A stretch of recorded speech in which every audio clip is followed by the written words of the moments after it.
Hi and welcome to this very unique SQL course. I'm Baraz Alkini, IT Solution Architect with over a decade of experience in real IT projects. I will put everything that I know about SQL into 4 hours tutorial. In this course, you will learn everything that you need about one of the most in-demand skill, the SQL, from basics to advanced topics. So by the end of the course, you will be able to write SQL queries very easily. We're gonna work with one of the most popular version of SQL, MySQL, but the syntaxes and the skills that you're gonna learn from this course can be used in any other databases or applications using SQL. I designed this course to take you from zero to hero. So if you are a beginner, don't worry about it. I'm gonna explain everything from the scratch, step by step. So now if you ask me, what makes your course very special compared to the other courses? In this course, you will not only learn how to write SQL queries, but also you will learn the SQL concepts behind them, and especially how the SQL processes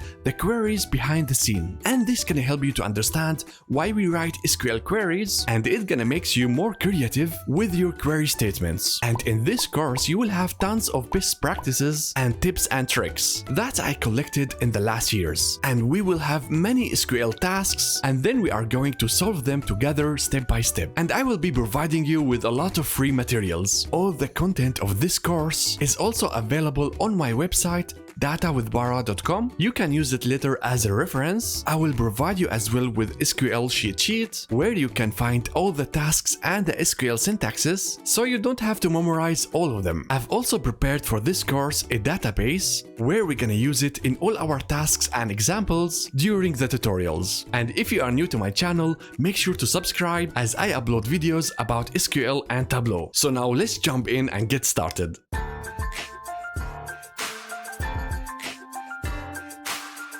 Alright everyone, so now I would like to show you the roadmap of the entire SQL course for beginners. The SQL course is divided into 9 chapters. First, we're gonna start with the basics, where you're gonna learn the basic concepts about SQL, like the concept of the databases, SQL tables concept, the basic SQL commands, and the main elements of the SQL statements. In the next chapter, we're gonna start preparing your environment so you can practice with me. I will walk you through the steps of downloading and installing MySQL. Then we will take a quick tour of the interface, and at the end, we're gonna install the database of our course. And then finally, you will begin to use SQL syntax to query the database and the tables that you just created in the previous section using the select statements. After that, you will learn how to filter your data using the where clause and learn some SQL operators. In the next chapter, we're gonna step up the level where we're gonna learn how to combine our SQL tables using joins and union. After that, we're gonna learn many important SQL functions like aggregations and string functions. Then in the next chapter, we're gonna raise the level again by learning advanced topics in SQL, like group by, having, and subqueries. Then we're gonna learn how to modify our data inside our tables using insert, update, and delete. And in the last chapter of this course, we will learn how to define our data using SQL, like create, alter, and drop tables. So those are all the topics that we're gonna cover in this SQL course. Alright everyone, so with this I could say, let's jump in and start our SQL course. Alright, so we're gonna start with the first chapter. Here we're gonna talk about the SQL basics and concepts. And we're gonna start now with an introduction to SQL.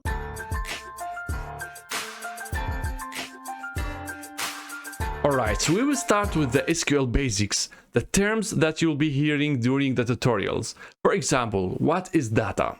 So data are facts or statistics that are stored somewhere or moving around the network. Generally, they are like raw materials. For example, if you order something online, a lot of data will be generated. For example, the customer ID, the order number, order date, shipping dates, and so on. Another term that we have is informations. So the data that we have, we could like reprocess it, structure it, or translate it to a new form called informations, which it has more logical meaning, and we could use it in the analysis. For example, if we aggregate the order dates over the years, we could see how the company is growing over the years. That means we converted the raw data into meaningful informations. Alright, so what are databases? A shortcut DB.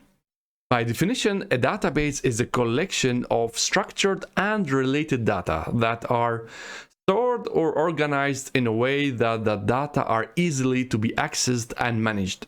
In shortcut, it is one way to store your data. You deal with databases every day and everywhere. So for example, if you order some things online, even if you store your photo at your smartphone gallery, this gallery is a database. We have around many different databases. The most famous one is that's the one that we're gonna learn is the relational SQL databases. Other one is NoSQL database. We have distributed databases, cloud databases, data warehouses, and so on. So now I'm gonna go and explain SQL and NoSQL databases because they are the most famous ones. So SQL or relational databases, they store the data inside tables. Tables are like containers with a fixed structure, and usually they are related to each other using relationships. That's why we have the name of relational databases. So if your data are very structured and easy to understand, it would be good if you use SQL databases to store your data. In the other hand, we have NoSQL databases or not only SQL databases. And here you have different types of options how you're gonna store your data. For example, you have the key value methods where you're gonna define the keys and the value inside them. You have the graph store, you have the column store, which is great for big data. Some tools like Tableau for data visualization, they use this method to store their data because it gives great performance in the analysis. And as well, you have the document. So if you are in projects where the requirements are changing a lot or the data are hard to understand, they don't have like clear structures and so on, it would be good if you use the NoSQL databases to store your data, to use one of those methods. But in many companies, a lot of like projects are storing the data inside SQL databases because they are easy to understand and very widely used. And in our tutorials, we will be focusing on these types of databases, SQL relational databases. Now, in order to manage all those databases, we use a software called Database Management System or DBMS. It is like an application with an interface where you can log in and start doing something inside your database. You can do stuff like creating new tables or changing your data, querying your data, and so on. And currently we have almost 380 different DBMSs. And according to the survey of Stack Overflow for this year, I'm gonna leave the link in the description, you can see here a ranking of the top and most used databases between developers. So you can see here MySQL is #1, then Postgres, and so on. We have another ranking website, it's called DB Engine's Ranking.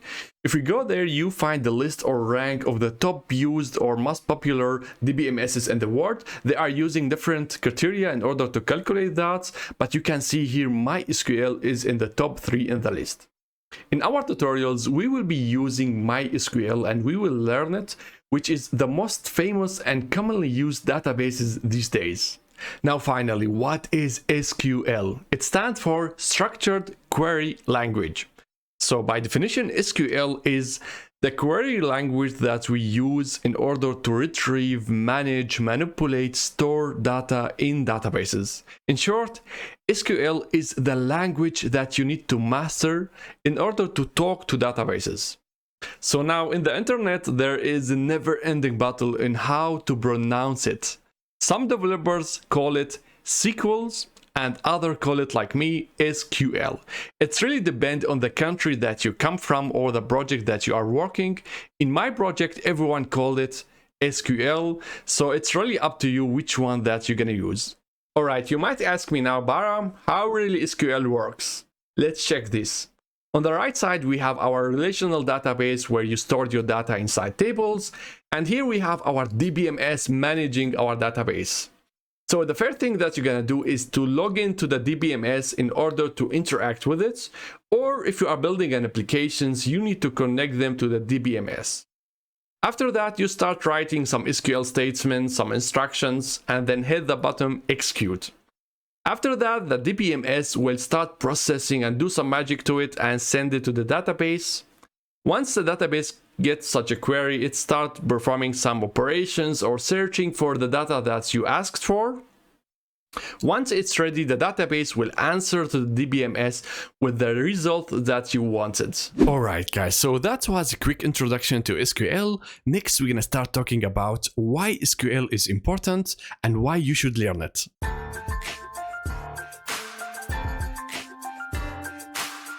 Now I just want to quickly motivate why you should still learn SQL. Here are some facts. SQL is old. SQL is 47 years old. That is 14 years older than me. You can do the math. So SQL is the granddaddy of the programming world. There are over 700 computer languages that you could learn. You might as well heard about the NoSQL movement, where everybody say that NoSQL gonna kill the SQL databases. So you might ask now, why we still use SQL? Why should I learn SQL? Why SQL didn't die like many other languages did, like Basics or Pascal?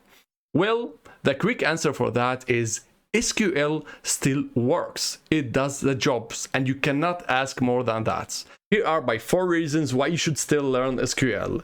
Reason number 1. SQL is the most used technology in the entire tech industry. If we check now here the survey of Stack Overflow this year, I will leave the link in the description. In this chart, we can see the most used technologies, and you can see here SQL is ranked as the first commonly used technology among all developers. That means SQL still in trend. Reason number 2 is SQL in high demand. Most of the companies in all industries, they use some kind of SQL databases to store their data. That means they always gonna need someone with SQL skills in order to create, manage, analyze, and understand their data. So now let's do a quick check in a job platform like Indeed and search for the keyword SQL. So SQL, find jobs, let's see the results. So you can see here over 170,000 jobs are looking for SQL developer or someone with SQL skills. That means SQL skills are really in high demand, and that's because data analysis is becoming very important part in many jobs. The third reason is SQL is almost everywhere. If you are in projects and you are working with data, for example, data mining, data engineering, data science, or data visualizations, you will end up using a lot of big data tools and programming languages. And most of them, they tend to offer you places to write some kind of SQL statements. For example, if you are using Tableau, it is a very famous data visualization tool. There is places where you need to write some SQL statement in order to prepare the data. Or if you are in projects where you are doing like data streaming using Kafka, for example, there you will find a lot of functions and models where you have to write some SQL statements. They do that to make stuff easier. So that means with the time you will see that almost in each tool you can use SQL statements and SQL skills.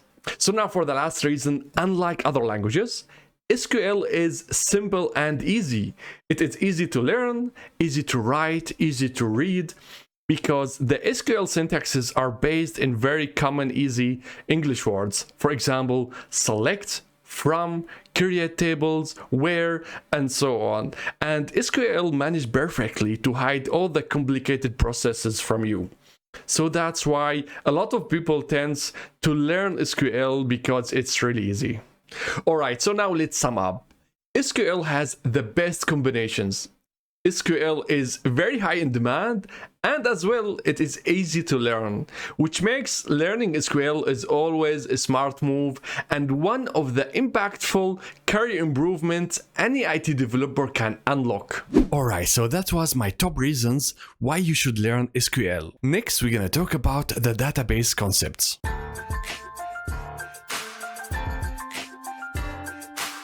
Alright, so now let's understand how SQL databases are organized.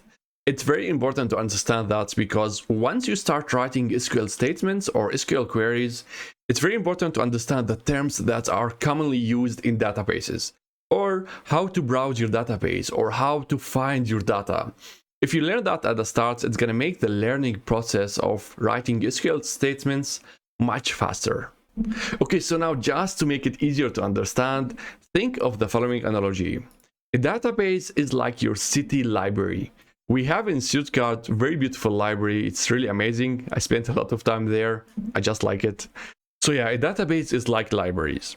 And libraries are divided usually into categories like science fiction, romance, history, sport, and so on. So categories gonna help you to find quickly the materials that you are searching for. So categories are like grouping up those similar books underneath the same category. We have the same concept as well in databases, and we call it schemas or schemata. Pick the one that you like. And of course, in libraries, we have as well books. We have that similar stuff in databases, and we call it tables, where it contains the actual data. So, as you saw in the examples, databases are organized in like hierarchy. Let's see MySQL how they organize the data, because not all databases are following the same concepts on how to organize the data. So, at the start with MySQL, we have the database server. It's like machine containing software and hardwares in order to run our DBMSs and databases. Usually, a database server is like high-end computer with a lot of CPUs and RAMs. But in our tutorials, we will install a database server at our local computer or laptop, and we call it a local server. Inside the server, you can create then multiple databases. In MySQL, databases and schemas, they are synonyms. So a schema by definition, it is like logical containers that contains similar tables. With that, you get a lot of benefits. For example, imagine you have a big database with a lot of tables. Grouping up those similar tables underneath schemas, it's gonna make it easier for you to manage the user, for examples, or to manage the tables, reduce complexity. And as well, if you have like two tables with the same names, you could like store them in different schemas. So it's really nice way how to organize a database. Inside the schema, then we will have different tables. Tables are the most important object on the whole database because it is the place where you're gonna store your data. Without tables, we have no database. And inside the tables, you will have at least then one column or different columns. I will go in details explaining those tables as a next step. Okay, so now I just want to show you quickly how other databases like Microsoft SQL Server or PostgreSQL, how they organize the data compared to MySQL. So as you can see here, the key difference is that they split databases from schemas. So a database here, it is like the main container, a discrete unit on its own, where you can have logs, jobs, schemas, data, and you can do backups. Schemas over here, it is like a folder inside the database. It's like logical layer containing different tables. In my opinion, MySQL is a little bit like misleading or confusing developers. For example, if you go and create schema, the DBMS of MySQL will be creating a database. So I find it at the start a little bit confusing. Alright, so that was it about the database concept. Next, we're gonna start talking about the SQL Table Concepts.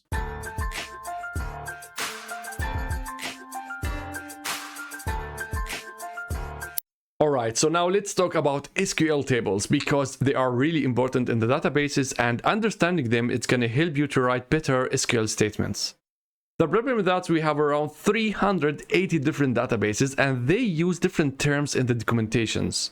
Another aspect is that we use different terms in different area of works. For example, if you are a database developer, you will start using terms like tables, columns, rows. But if you are in the university, you will hear about relations, tuples. And as data modular, you will start saying entity and attributes.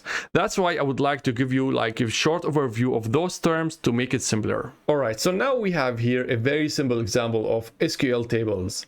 In our tutorial database, we have one table called customers. This table contains all the data about our customers.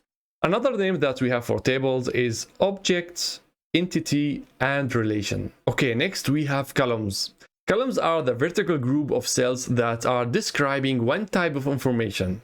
In our example, we have 4 columns: customer ID, first name, last name, and country.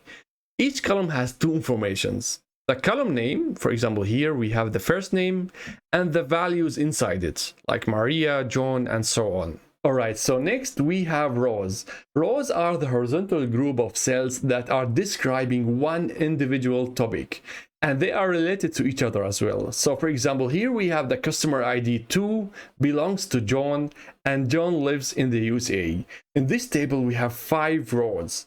Another names for rows are records and tuples. Now, in the intersections between columns and rows, this piece of data, we call it a cell. Another names, we have data items, column value, it is one single value. Another example is number 4, or Germany, or George, and so on. The last component we have is the primary key. The primary key is a column or set of columns that can uniquely identify each row in the table, and they could be used as a link within other tables. In our example, we have the customer ID, and this is our primary key. You can see it has unique value for each customer. Another name for it called key fields. Alright, that's what the main component of the SQL tables. Alright, so that was the concept and the main components of SQL tables. And next we're gonna start talking about the different types of SQL commands.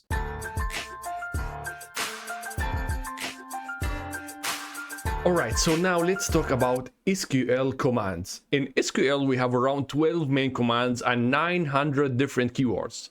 Of course, I will not be explaining all of them. Instead of that, in our tutorials, I will be focusing on the most used SQL commands and statements that I use in my projects in the last 10 years.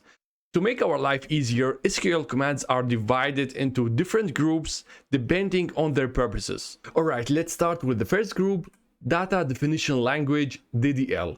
As the name suggests here, you will find all the commands that allow you to define your database, like creating tables, dropping columns, changing tables, anything that's gonna change the structure of your database. Underneath this group, you can find commands like create, which helps you to create anything new in the database, like create a new table, create a new view, store procedures, and so on. One more we have here, the drop commands that allow you to delete one object from your database. And the last one, alter. It helps you to edit the structure of your database, like altering one table to change a column or to add a new column. Okay, so now to the second group, we have data query language, DQL. It contains only one command, and that's enough. It's called the select command. Select helps you to retrieve your data from your database. Select is the most important command that we have in SQL and the one that you need to master in order to be good in SQL. In my tutorials, I will be explaining everything about the SQL select statements, because if you start working with SQL, you will end up writing tons of select statements. So don't worry about it. Alright, let's go now to the next group. We have Data Manipulation Language, DML. DML contains all the SQL commands that you could use in order to manipulate your data inside your database. So we have commands like insert, in order to insert new data inside your tables, or we have delete, to delete some data from your tables, or update, to update the content of existing data inside tables. So as you see, it is really easy. The names tells everything. Alright, so now we have two groups of command that is really more for SQL database administrators. So the next one, we have Data Control Language, DCL. DCL contains SQL commands that allows you to give access to specific user to your database or to tables or schemas and so on. So here we have two commands, grant.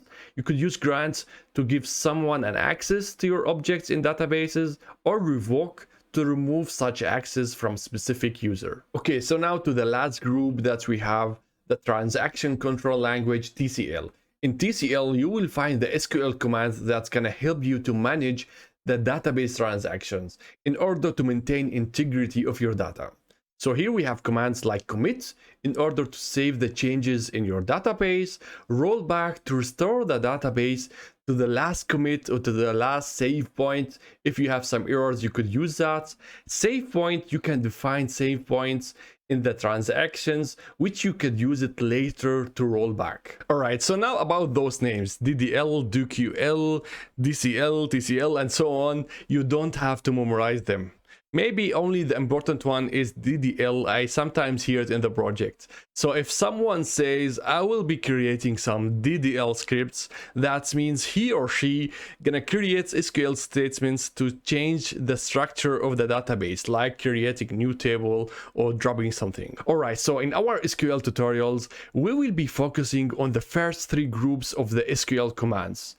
We will start with the most famous one, the SQL select statements, and after that we're gonna deal with all those DDL scripts, and finally I'm gonna explain insert, delete, and update. Alright, so that was the main types of SQL commands. Next you will learn the basic elements of SQL statements.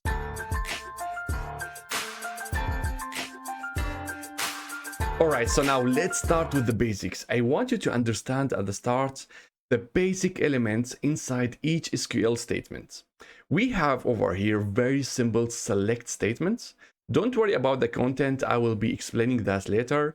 So the whole text that's gonna be sent to the database, we're gonna call it SQL statements, or sometimes we call it query if it is a select statement. So it doesn't matter whether you are retrieving data from database or creating a new table or updating content, we're gonna always call it SQL statement. Okay, so now let's talk about the components inside our SQL statement. Let's start with the first line over here, the green one. We call it SQL comments. In the SQL comment, you could write anything you want, and once you hit execute for the whole SQL statement, the database just gonna ignore it. That means nothing gonna happen. There is some benefit of SQL comments. We could use it to describe our code, so later it's gonna be easier to read it.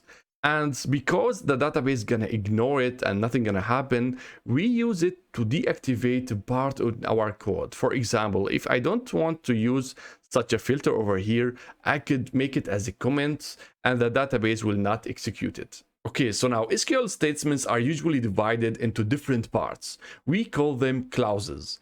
Each part is responsible for specific action. In our example over here, we have three clauses: select, from, and where clause. And each of them has its own unique function. For example, in select, you're gonna list the names of the columns that you want. In from, you're gonna call the tables. Where you're gonna define the filters. So as you can see, SQL is really nicely splitted after functions, and which makes it really easy to read and easy to write and make the whole SQL language a very easy one. Okay, so next, as you might already noticed, we have those blue words. We call them keywords. In our example, we have 4 keywords: select, from, where, and. Those keywords are predefined and reserved in SQL. That means you cannot use them as a table name or column name.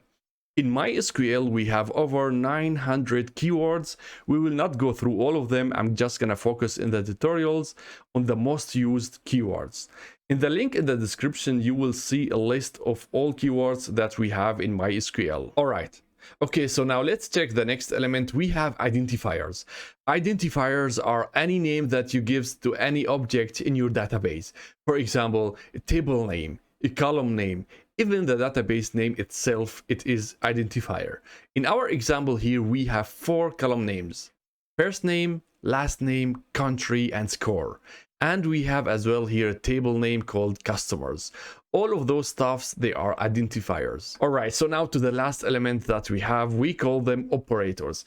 In SQL, there is many different operators. They have different shapes and forms. For example, they could be simples, like what we have here, equals, smaller, or they could be keywords, for example, and we call it as well an operator. So as I said, in SQL, there is different SQL operators, like there is arithmetic operators, plus and minus. There is comparison operators as our example, equal and smaller, and so on. Alright, so that was the basic elements inside SQL statements. So to wrap up over here, we have the whole text, we call it SQL statements. The green ones, we call it comments in SQL. We have different clauses, different parts. The blue one, they are the keywords. We have our names that we give in the database, we call them identifiers. And at the end, we have operators in our statements. All right, everyone. So with that, we have finished the first chapter of SQL course. We have now a lot of knowledge about the SQL basics and concepts. In the next chapter, we will start preparing your environment so we can start practicing SQL. And we will start by downloading and installing MySQL.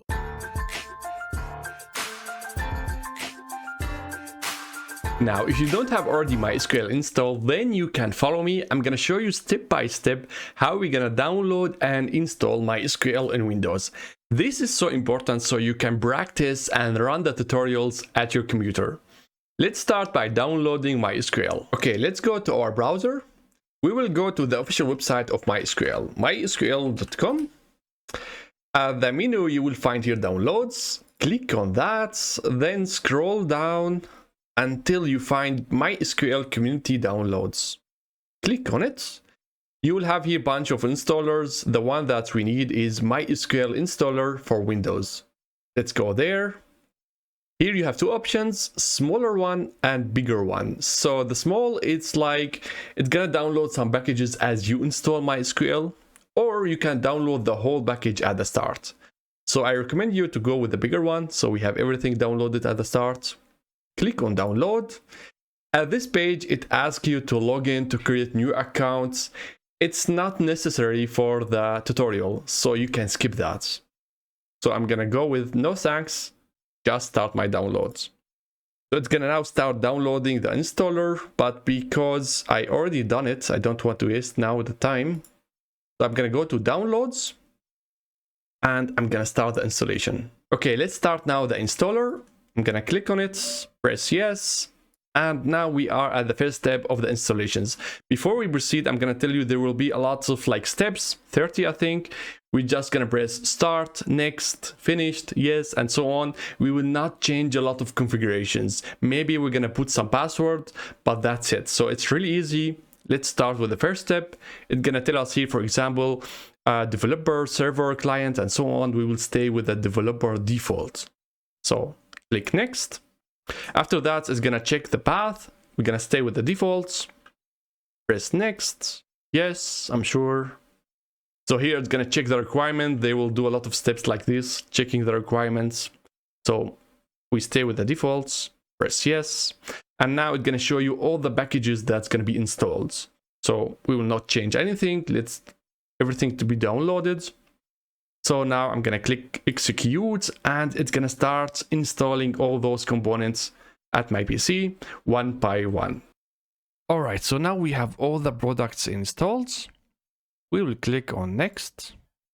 Then we have some product configurations. Just click next. And now you can see about the networking.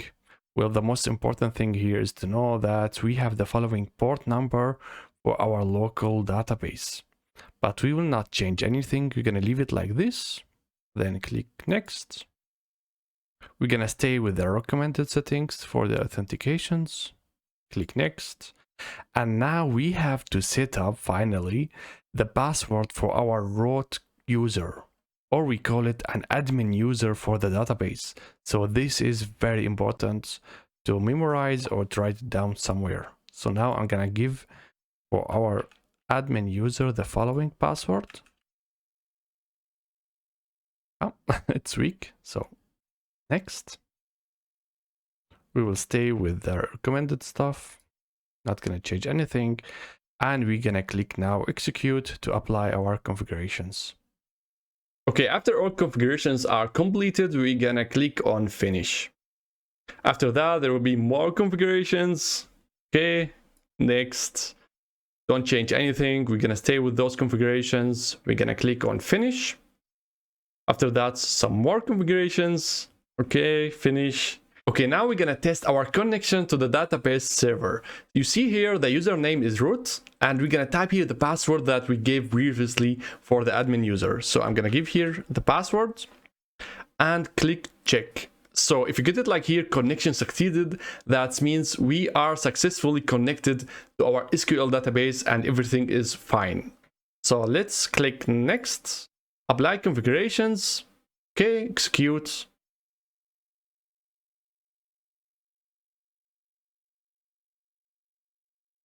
So everything is green, click finish. We have more configurations. Guess what? Next. All right, installation completed. So let's click now one more finish. After the installation is completed, it's gonna start like MySQL workbench for you and as well another shell scripts. Let's check here. So we don't need this one, you could close it. We will stay with the MySQL workbench. This is exactly what we need for the tutorials. So you can see over here, local instance MySQL 80. This is your local database at your machine. So we're gonna log in and try to see whether everything is fine. So you see here the admin user wrote and we type the password we gave in the installation. This is mine. Click OK. And now I am inside my database. If you are exactly at this step, that means you downloaded, installed and logged into your database successfully. So congrats. Alright, so with that we have downloaded and installed MySQL successfully on our system. Next, I'm gonna take you in a very quick tour in the interface of MySQL.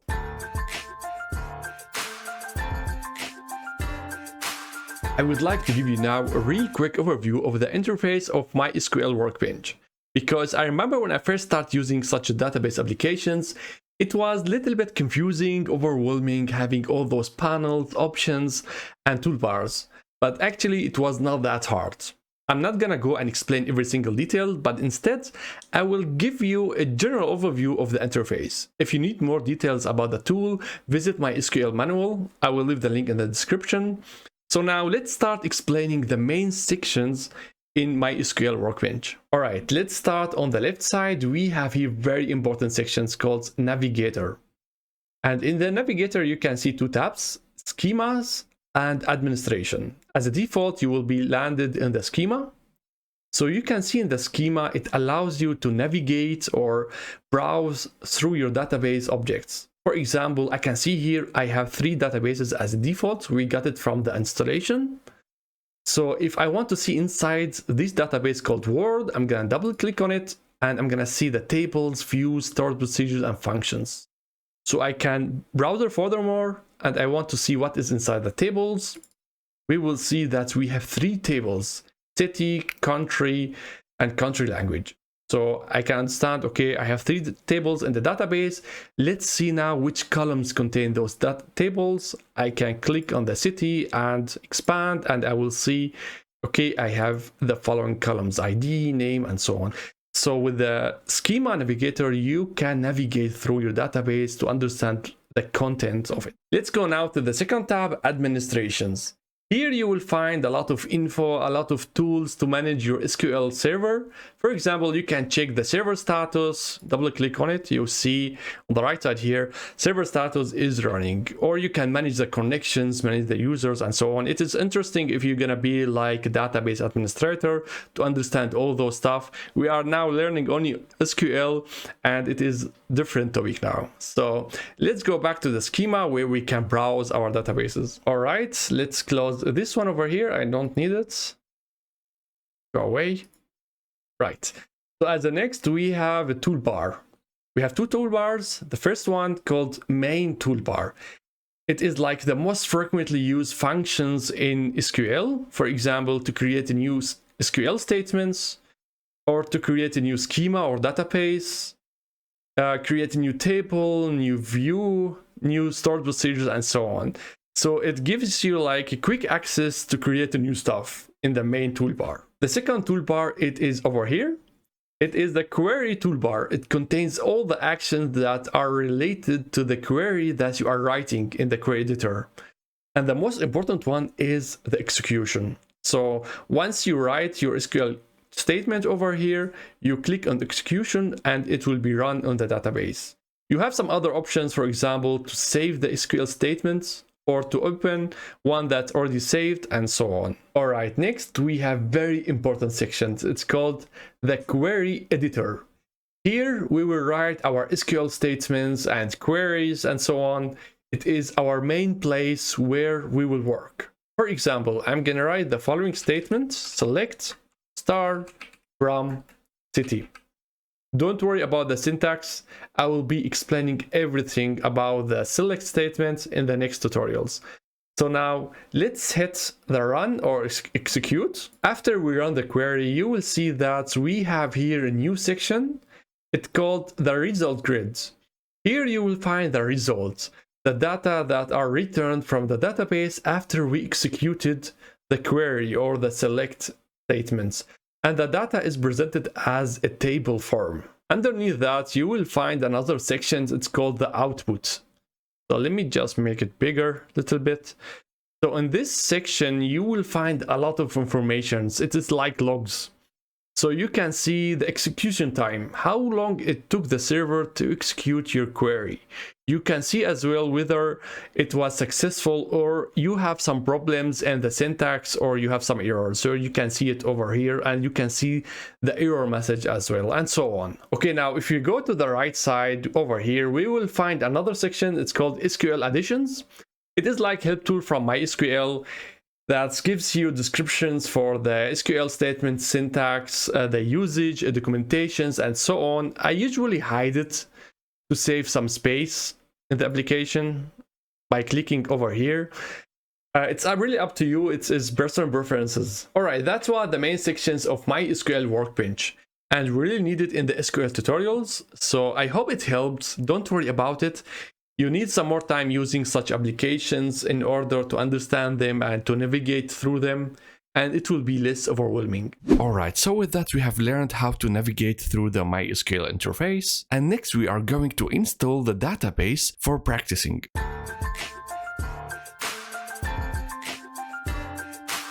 Alright, so far we have installed MySQL application locally at our computer. As a next step, we're gonna create a tutorial database. For this SQL series, I have prepared special database just for practicing and tutorial purposes. In this tutorial database, we will have 3 tables with few data. So all our next tutorials will be based on this tutorial database. What we're gonna do, I'm gonna show you like some tasks, and we're gonna try to solve those tasks using SQL codes on top of our tutorial database. So as a next, I'm gonna show you step by step how to create our tutorial database. Okay, so now the first step is that we're gonna go to the video description, and there you will find the link to my website. And with that, you will find our SQL tutorial database. So it will look something like this. So this is one big code in SQL, around 53 rows. So you don't have to understand all those stuff at the start, but after you finish the series, you will understand what we have done over here. So you will understand how to create a new database, tables, how to insert a new data, and so on. So what we're gonna do is that now is just to copy this script. So in order to do that, you can go over here and click copy, or just go and select everything and copy it. So once we copied our tutorial database script, we're gonna go to our MySQL database and run that. Alright, so step number 2, go back to MySQL workbench, and there we're gonna execute our code. So we're gonna open new tab, SQL editor, and here we're gonna paste our code. So it is around 53 rows in the code, and we're gonna hit run. So once we run, we have to validate whether everything went perfectly. So if you check the left side over here, you will find, okay, we have 3 databases. So where is my tutorial database we just installed? In order to see that, you're gonna hit on refresh. So once you hit on refresh, you will see, okay, we have now our tutorial database, DB SQL tutorial. So in order now to browse our new database, we're gonna do the following. Just double click on it and then go to the tables, and there you will find our 3 tables. So there we have the table customers, employees, and orders. Okay, so now let's check whether we have all the data in our tutorial database. In order to do that, we're gonna open new tab. Just follow me with those steps. All the commands, we're gonna explain them later in the tutorials. So I'm just gonna retrieve all the informations from each table to check, do we have all the data? So select star from customers. So this is gonna retrieve the data from the table customers. And as you can see, we have here table called customers with 5 customers. So we have Maria, John, George, Martin, and Peter.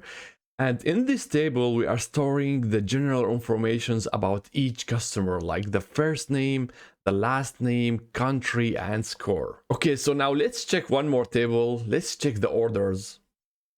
So instead of customers, I'm gonna replace it with orders and click execute.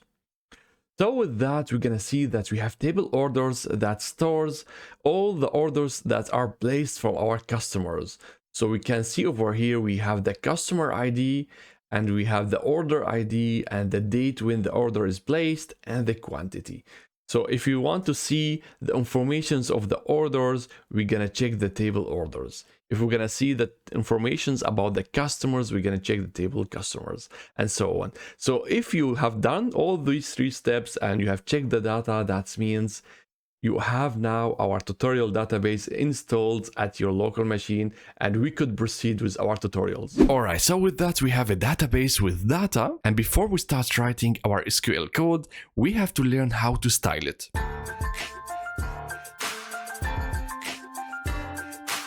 Okay, so now before we have hands-on and you start learning how to code in SQL, I really have to mention this.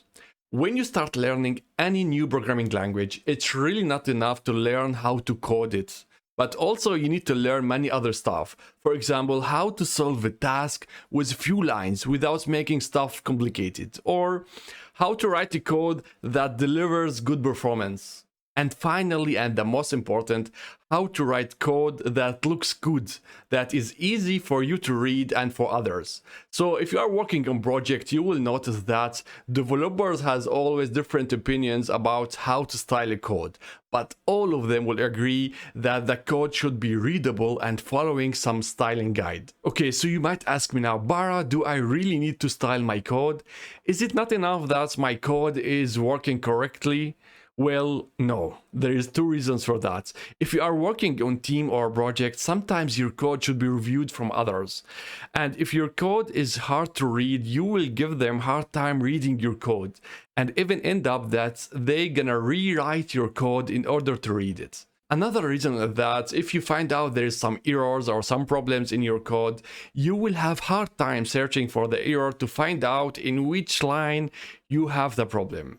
So especially if you are a beginner in SQL or in any programming language, at the start you will not pay attention for the styling guide. You will just make sure that you learn the codes and the statements. So my advice here, don't develop any bad habits at the start, because later it's gonna be really hard to break them. Alright guys and girls, I want to share with you now my 3 golden rules that I always follow when I start writing SQL codes. Let's check this example over here. It's very simple statement, query, select statement, where at the start, to be honest, I had really hard time understanding what is going on. So let's try to make it beauty following the 3 rules. Rule number 1, always add new lines for keywords and as well for each column. So let's start doing that. We have here the select statement, so let's add the new lines for each column. I'm gonna do that. So all of those stuffs are new columns or new lines for each column. And as well from, we have it here as a new line, so that's okay. Join, we could add a new line for it. On as well, so just add the new lines for each keyword, as well here for the and. So as you can see, it's already looks better. I added new lines for each keyword and for each column. Rule number 2, let's make all those keywords as uppercase. So let's do that. Select is lowercase, let's make it uppercase. The same goes for from. Join, let's make everything as uppercase. Why we do that? It's because it's easier to read what is keyword and what is other stuff like identifiers, operators, and so on. So it's much easier to read. So rule number 3 is that we're gonna go and add some white spaces around. So let's check that. And in the where statements, we could like split this condition with white spaces. It's just easier to read if you add white spaces. As well here on the condition of the join, we could add white spaces. So as you can see, we can read it better as everything like stuck together. So now as well for the columns, I always add a tab for it. So now that's it. Now I have applied my 3 rules and you could see it's really much easier to read. We can see here, okay, select from, join where, and so on. I could read it really easier compared to the first one. All right, so now let's look at both of the scripts side by side. Can you see the differences? Which one is more readable? It's straightforward that the script with the style has a proper format that helps you and others to read it easily, and as well to find errors and problems if you have any. Alright guys, so with that we have now MySQL server, database and data up and running on our PC. So everything is ready to start practicing SQL. And now in the next chapter, you will finally begin to use SQL syntax to query the database and tables using the very famous select statement.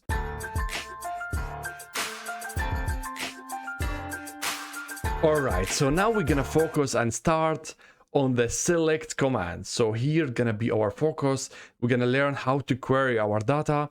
And this gonna take almost 80% of our tutorials because SQL is all about how to query our data. Then other than that, we're gonna talk about the data manipulations and data definitions at the end. So now let's start with the select command. Alright, so before we start writing our first select statements, I want to mention the following. And that's in select statement, there's a lot of clauses. This is not really bad. This gives like SQL dynamic and easy way to use SQL. And each of those clauses has his own definition and own function, which makes it really easy to use. So we have the select in order to select our columns, from to select the tables that we need, joins in order to connect 2 tables together, where in order to filter our data, group by to aggregate the data, having is another way to filter our data, order by is to list our results, and limit is just to limit our results. So those clauses, don't worry about them. I'm gonna explain all of them step by step with examples and tasks and everything. And at the end, you're gonna understand all of them. One more very important aspect to understand in SQL statements is that the order of those clauses are very, very important.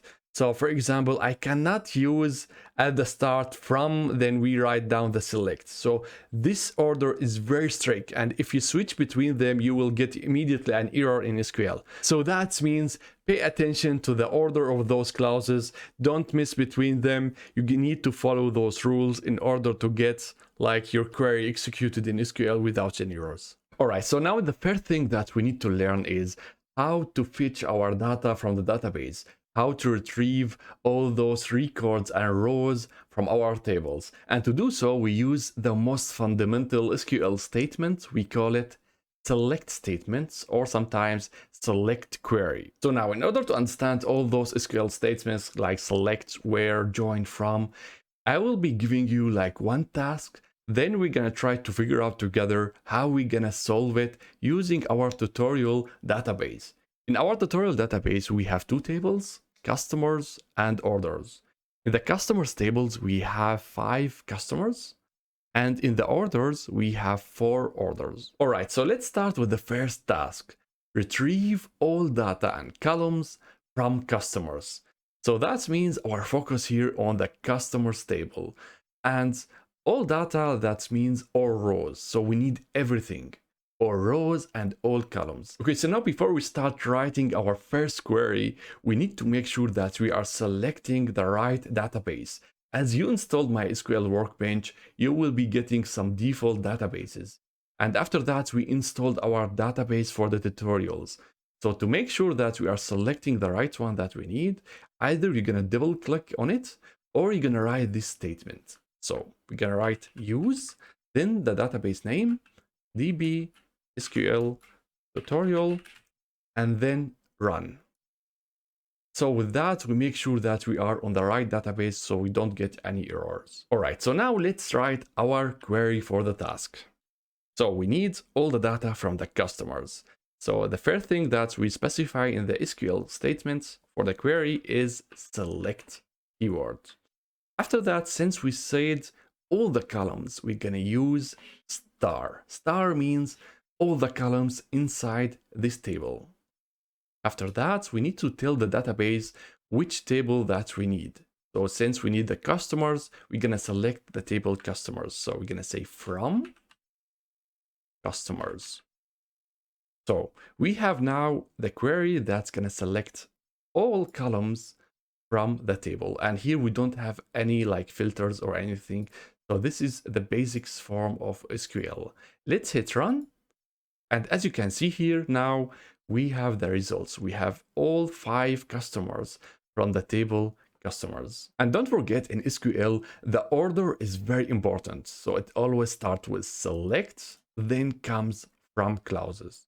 Because if you do the way around, you will get an error. So make sure that you are getting the right order while you are writing an SQL statement. So now let's do another task where to say, okay, I want to see all the data from orders. So let's do that. All data, all columns, that means select, star, from, and now our table is orders. So I'm gonna select the table orders here and then execute. And as you can see now, we can see the database retrieve 4 orders, and that's right, because this is all what we have in our database. All right, so now you might be saying, I'm not really interested in all the columns from my table. I want to specify few columns from the table to retrieve. So let's say we have the following task. Retrieve only the first name and the country of all customers. So here the difference from the previous one is that we don't need all the columns. We just need few columns. So let's see how we can solve that. So I'm gonna remove this one and start with select. And now I cannot use star because I don't want to have all the columns. So we are interested on the first name. So we write down first name, then comma. The second one is country. And now we need to tell the database from which table. So from customers. And let's run. As you can see here now, we have only 2 columns. First name and country, and we don't see here the other columns like customer ID or score. So with that, we selected only 2 columns without using star, and we solved the task. Okay, so now just to understand how the database are reacting to our query, I'm gonna show you now step by step what is going on in the database once you query this statement. So the database starts from the table. So we said from customers, that means the database is gonna focus on the customers table. And then it's gonna check, okay, which column we need. So we say first name and country. And since in our SQL statements, there is no filters, it's gonna select all the data. So it's gonna select everything from the table and as well for countries. And that's how the database implemented our query. All right, so with that, we have learned how to use the select statement. Next, we're gonna talk about how to retrieve unique values using the distinct.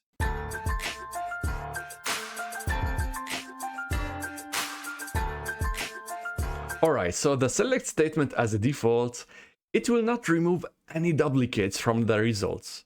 So sometimes you might be in a situation where you have some duplicates inside your tables and you want to remove them from the results. So removing duplicates from results, not from table. In order to do that, to remove those duplicates, we use in the select statement a keyword called distinct. So in order to understand that, let's have the following tasks. List all countries of all customers without duplicates. All right, so now let's try to figure out how we're gonna solve this task. As we can see, we need the customers. That means we're gonna focus on the table customers. And we need all the countries. That means we need only one column called country. So let's do a basic query. We're gonna start always with select, and the column that we need called country. So we're gonna write down country. Then from our table is customers. So now let's just check whether there is any duplicates and see the results. So execute, and now we can see the results. Germany, USA, UK, Germany, USA. As you can see, there is duplicates. We have Germany twice, and as well the same, we have USA twice. So now the task is saying without having any duplicates. So in order to solve that, we're gonna type distinct exactly after the select. So we're gonna use distinct over here, and this keyword always comes after select. And only by doing that, it's like magic word, it's gonna remove all the duplicates. So let's check that. So execute. As you can see, now the list contains only unique entries. We have Germany only once, USA as well, and UK as well. So here we have a unique list of all countries, of all customers, and we solve the task. All right, so now in order to understand distinct, I'm gonna show you how the database is implementing our query. So we said in our query, we need the data from customers. So the database is gonna focus on the table customers. And we said as well, we need only one column called country. So the database is gonna select it in the results. We said, okay, we need all data, but in distinct without having any duplicates. So the database is gonna start, okay, Germany, it's not in the results, it's gonna put it there.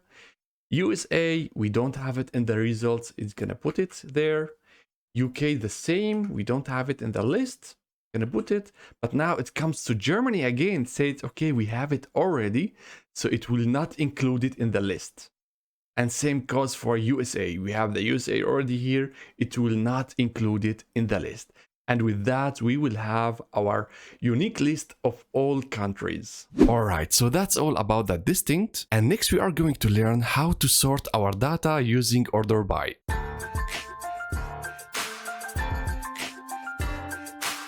All right, guys and girls. So now once you start using select statements in order to retrieve your data from your database, the results that you are getting is not sorted in any particular order.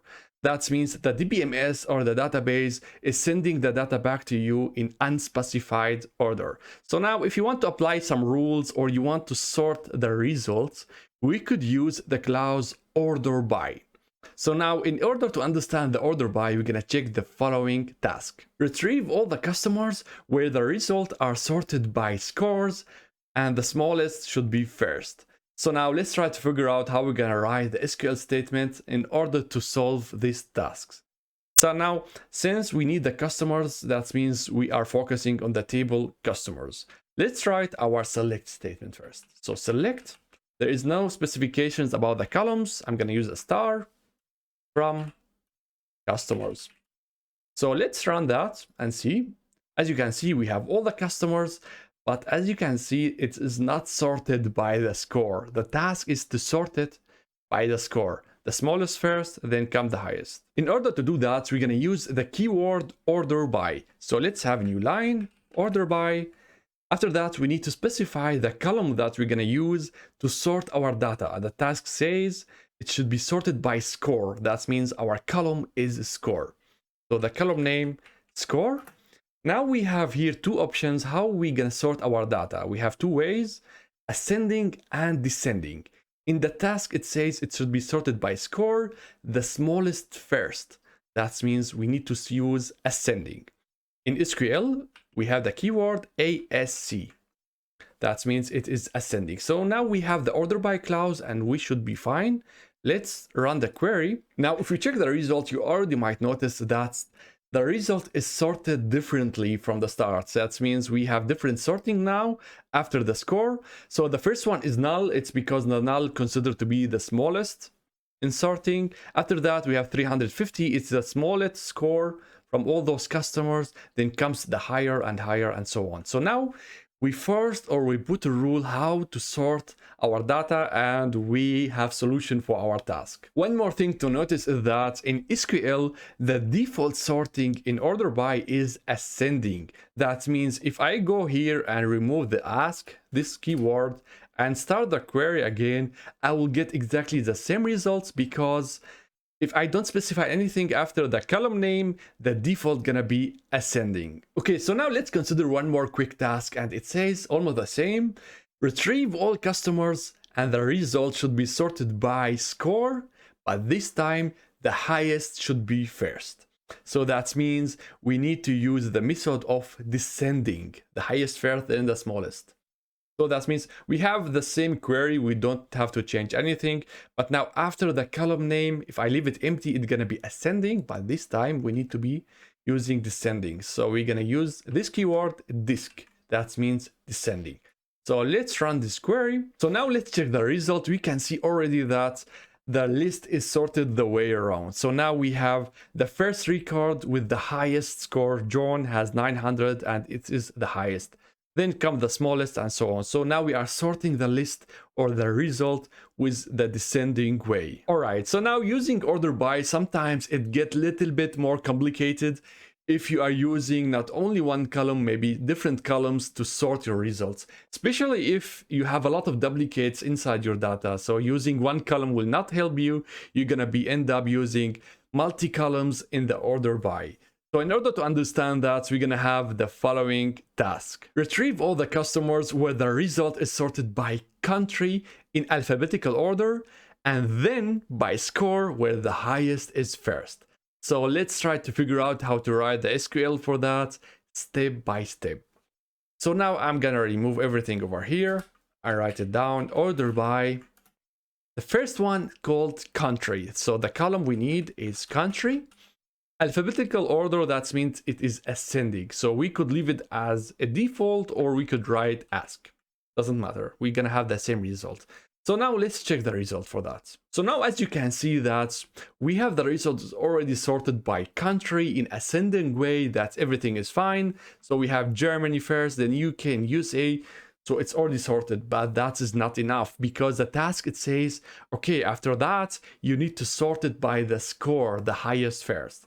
If you check now here the example, those two customers, Maria and Martin, both of them comes from Germany, but Maria comes as first, and even though that she has lower score.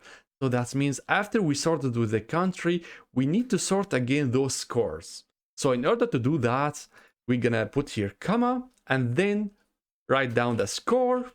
Then the option here gonna be descending, the highest first. So disc. So that means we could use in the order by here 2 columns, and for each column we could use different methods in order how to sort it. So now let's run this. And as you can see here again, that's okay, we have it sorted by country, but now Martin comes first because he is higher score than Maria. And this is exactly how we're gonna sort the data using multi-columns. One more note about order by is that we could use, instead of the column name, the position of the column. So if you can see over here that the country had the position 4. So this is the first column, second, third, fourth, and fifth. That means the country had the position of 4. So instead of writing country, I could write 4. So here the score is the last one, is the 5th. So this is like an easy way how to sort the data or use order by, and if I run this query, I will get exactly the same results. But I really don't recommend that, because if you change any structure of your data, let's say the country will be the position 2 and the score gonna be the position 3, then after you change the structure of your data, you have to go and edit your query. That means I need to change those numbers again. And that is really bad because you might forget about it. So if you write the name, it doesn't matter any changes gonna happen on the schema or on the table, your query gonna deliver the same results.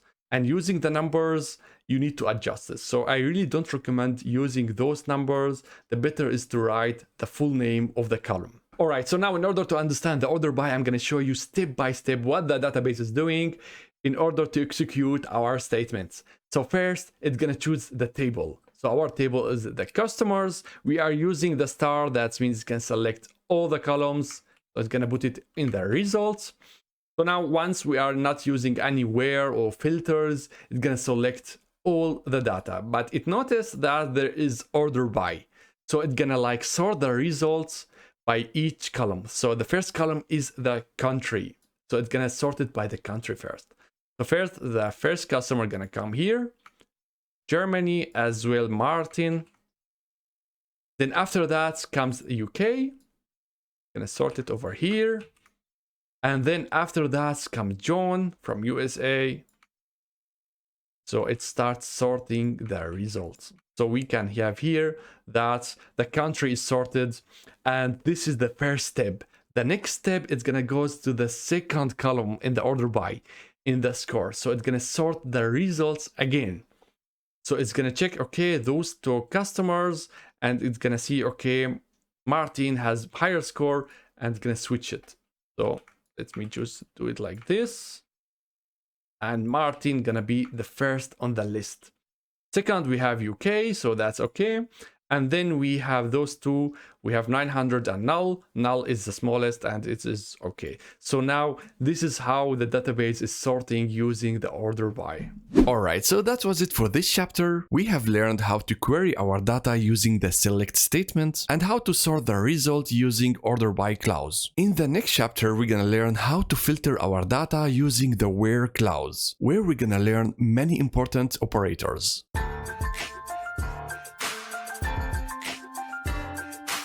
Alright guys and girls, so now we have learned how to retrieve all our data from the database using very basic keywords, select from. As a next, we need to learn how to filter our data using where clause, because in real world scenarios, you are not interested in all records in the tables. So usually you will be interested in only the rows that fulfilling a certain condition. For example, we don't need all the customers and the results.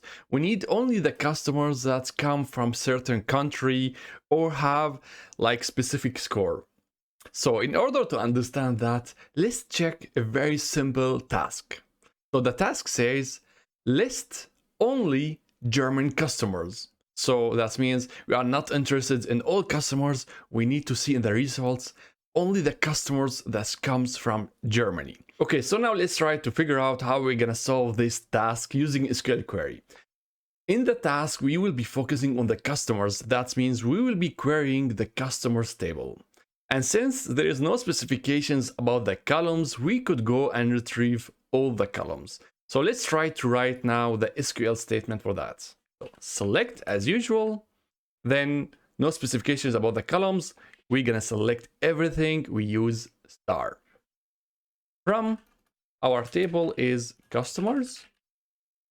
And let's run this and see. As usual, we have all the data, all the customers from Germany, from USA, UK, and so on. But the task says only the German customers. That means we have to do some filters now. In order to do that, we're gonna use the where clause, and usually we put it immediately after from. All right, so now we need to write down the keyword where. After the where, we need to specify our condition. The condition should be based on the countries. That means country should be equal to Germany. So we write down now the column name country, equal operator, and now here we need to enter the value that is exactly like it's written inside the database, Germany, like this. So we write down Germany. So let's start now the execution and see the result. As you can see, we don't have all the customers. We have only two customers that fulfill this condition, Maria and Martin. Other customers like John, George, and Peter, they all don't fulfill the condition and they are excluded from the results. All right, so as you can see, SQL is pretty easy to write and read. Like, check this, select all columns from customers where the customer's country should be equal to Germany. So it's really easy to read. It's using English words and in the logical order. Okay, let's have now another quick task. It says, select customers whose score is greater than 500. So it's based on the same table, so we will not change here a lot of stuff. The only part that's changed is the condition. So now we're gonna remove this here. Our condition here is based on the score. So we have the column score. The operator is not anymore equal, it should be greater. So we need another operator, and the value is 500. So we write down here 500. Let's execute that. And now we can see the customers whose score is greater than 500. As you can see, it's pretty easy to use the where statement. All right, so now in order to understand the where clause, I'm gonna show you step by step what the database is doing once we execute our query. So the database is gonna check which table. So it's gonna focus on the customers. Then it's gonna check which columns do we need. As we write down the star, that means the database is gonna select all the columns and their results. But then the database is gonna check, okay, there is filter. That means not all the data should be on the results. So it's gonna check it. So now the first record is gonna check the score over here. The score is 350. That means it is not greater than 500. It will not include it in the result. The next one is greater than 500. That means it's gonna take it. The next customer, the same, fulfill the condition.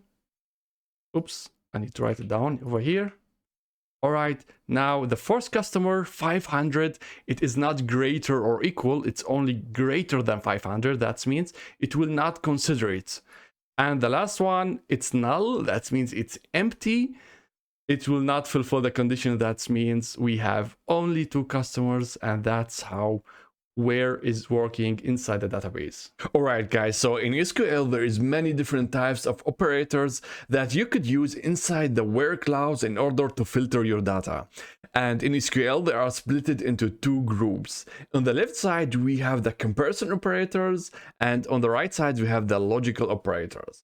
The comparison operators, you could use it in order to compare 2 values. For example, we have the equal, not equal, greater than, less than, greater than or equal to, less than or equal to. The logical operators, you could use it once you want to combine 2 different conditions, and as a result you're gonna get true or false.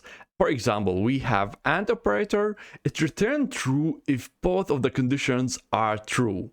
We have OR, return true if one of the conditions is true. Then we have not, in, between, like, and so on. So in the previous examples in the where clause, I showed you 2 comparison operator. It was the equal and greater than. So as a next, I'm gonna go through all of them in order to show you how you could use them inside the query and some examples, so you don't worry about it. All right, so that was it for the where clause. Next, we're gonna talk about the comparison operators.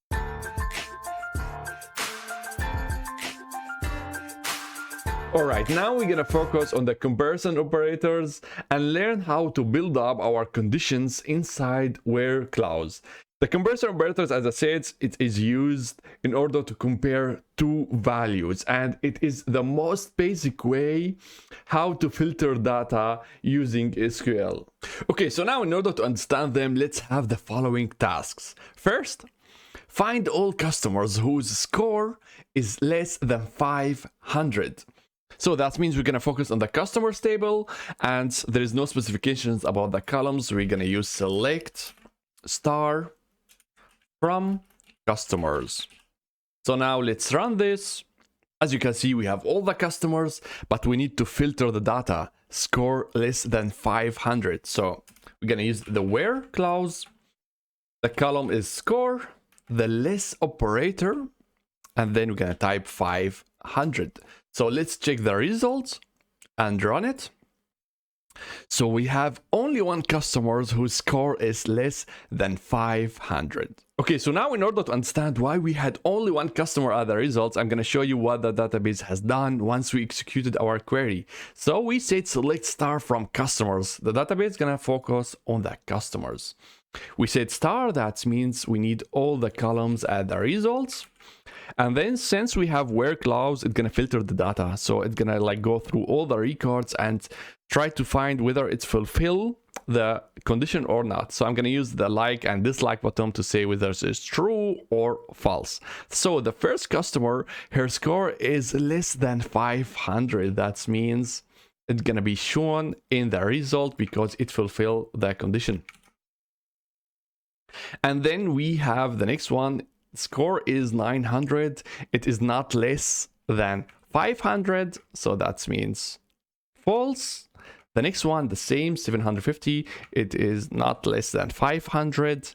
The next one is interesting. It is exactly 500, but since the condition it says less than 500, it not fulfill the condition. Then the null, it is anyway false.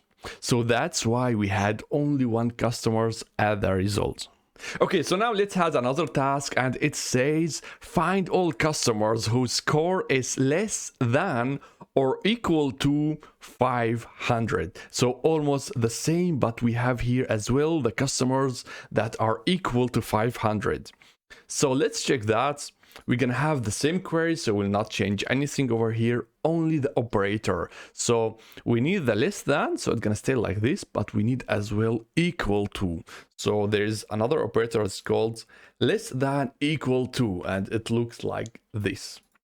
So we have them both like this, and let's query and see the result. So as you can see, now we have the customer number 4, Martin.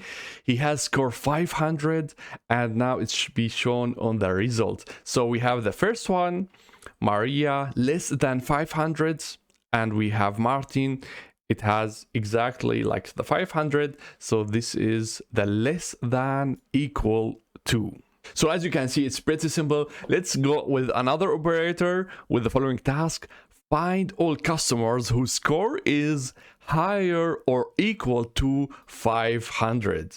So that means it's almost the same, but we need to use the other operator, greater than equal to. So it looks like this, greater or higher than equal, and let's check the result. So as you can see here, now we have all those scores that are higher than 500. So we have John with 900.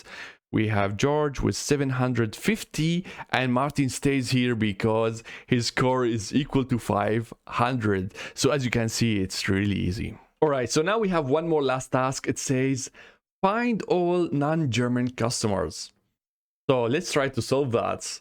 We're gonna stay with the table customers, so select star from customers, and we need to filter now the data using not score, but the country.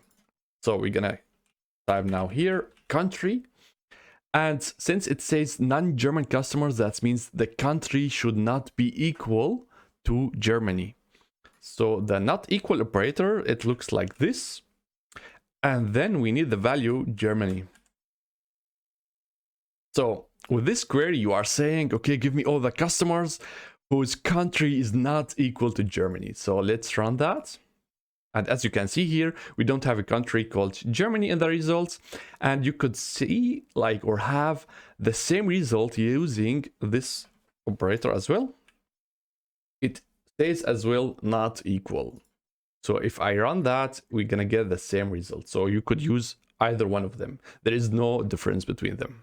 Okay, so now let's see how the database solves that. We say select star from customer. That means the database is going to focus on the customer. Star means all the columns as usual. So we're going to put it over here. We have on the where, it says country not equal Germany. So the database is going to focus on this column for the condition. So let's see the first customer, the country equal to Germany. So that means it's false. We will not see it at the result. The next one, the country is not equal to Germany, so that is positive. We're gonna see it at the results. The next one is the same. The country is not equal to Germany. We will see it as well at the results.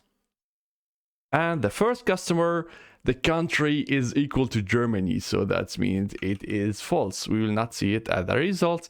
And the last one, the country is not equal to Germany, so it is true. We will see it at the result.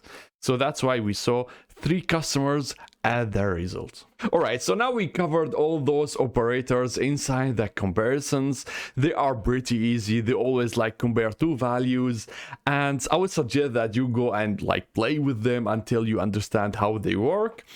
But as a next, we're gonna go and start working on the logical operators. They are like a little bit more difficult, so don't worry about it. I'm gonna explain that in details, in examples and everything. But they are very important using SQL because you will be end up using them a lot. Alright, so that was it for the first group of operators. Next, we're gonna talk about the other group, the logical operators, and or not.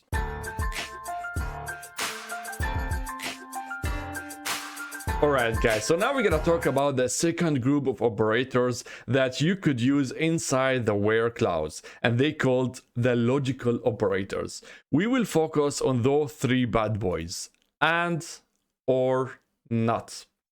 In the previous examples, you learned how to filter your data using only one condition, but in real life scenarios, things get more complicated where you have to combine the results of two or more conditions. And in order to do that, you could use the operators and or. Okay, so now let's start with the first operator, the and operator. It says the following. It returns true only if both conditions are true. Otherwise, it can be false. So let's say we have condition A, condition B, and we want to combine them using and. So the first situation we have in the condition A true, and in the condition B we have true. If you do the ands, we will get as well true because it fulfills the requirement. So both conditions are true, we will get true. Let's have the second scenario. Condition A as well true, but in condition B we have false. So here, not both of them are true, and we will get in the result false. So now the way around, the condition A has false and condition B has true. Not both of them are true, that means the result is going to be false. And the last scenario where you have both of them are false, as a result you're going to get false. So that means the AND operator is really strict. Both of the conditions should be true in order to get true, otherwise it's going to be always false. Okay, let's jump to the next one. We have the OR operator. It says it returns true if one of the conditions is true. So that means the OR operator, it's gonna be happy if you have one of those conditions was true to give you true, otherwise it's gonna give you false. So let's check again the same example. We have here condition A, condition B, but now we're gonna apply the OR. So we have in the first scenario true at the A, true at the B.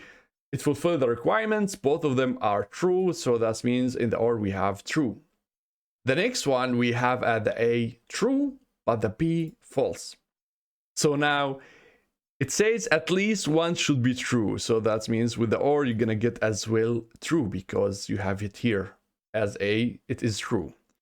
So the next scenario where it is the opposite, where you have at the A false and the B true, it fulfills the requirements, at least one of them is true to give you true. But only at the last scenario where you both are false. With this scenario, you will get false. So as you can see, the OR operator is less strict than AND. It's going to be happy if you have somewhere true to give you true and you will get more result. Okay, let's move to the last one, the NOT operator. It says it's going to reverse the result of any Boolean operator. So that means it's going to be always giving you the opposite.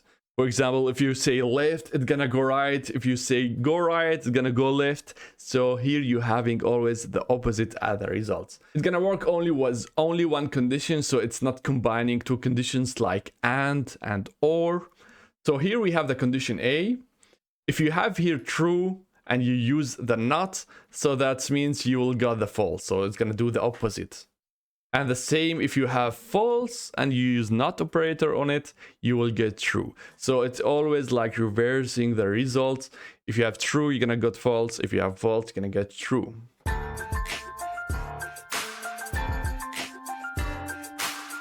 Okay, guys and girls, so enough with the theory. Let's have some tasks in order to learn that in SQL. So we have the following tasks. Find all customers who comes from Germany and their score is less than 400. So we have here two conditions. Let's try to solve that. So as usual, we're gonna use select.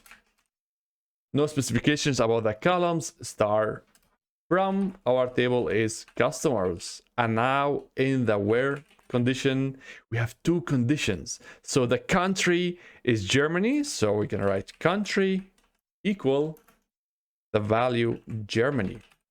And now we have another conditions. It says the score should be less than 400. So score less operator 400.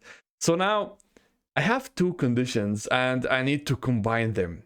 In the task it says and, that means both of the conditions should be fulfilled. So I need to write now the operator and between both of those conditions. So let's run this and see. So with these conditions, we have only one customer that's fulfill both of the conditions. So we have Maria come from Germany and her score is less than 400. Okay, guys and girls, so now let's see what the database did once we executed the AND operator. So we have, as usual, select star from customers. Database focus on the customers table. Stars means we need all the columns. So we're gonna see all the columns and the results. So now the database is gonna go through each row and to try to find out whether it fulfilled the requirements to put it as the results. So let's start with the first one. The first customer, Maria, she comes from Germany. So this is the first true at the first condition. The second condition, we have score 350. It's less than 400. So that means we have another true. And since we are using AND, both of them are true, we will get the result as true. So that means the database is gonna go and put her as the results. So the next one we have John. The country is USA. So this is the first false over here on the first condition. The second condition as well, it is higher than 400. So it's gonna put it as well false. Both false, the AND operator gonna put it as false. So the next one, we have the same situation as well. The country is not Germany and the score is not less than 400. So both of them false. The AND operator are going to put it as false. And the fourth one, we have Martin. The country is Germany. So we have the first true, but the condition is not less than 400, the score, sorry. So we have here false. With the AND, it will not work. So that means it's going to put false as a result because both of them are not true.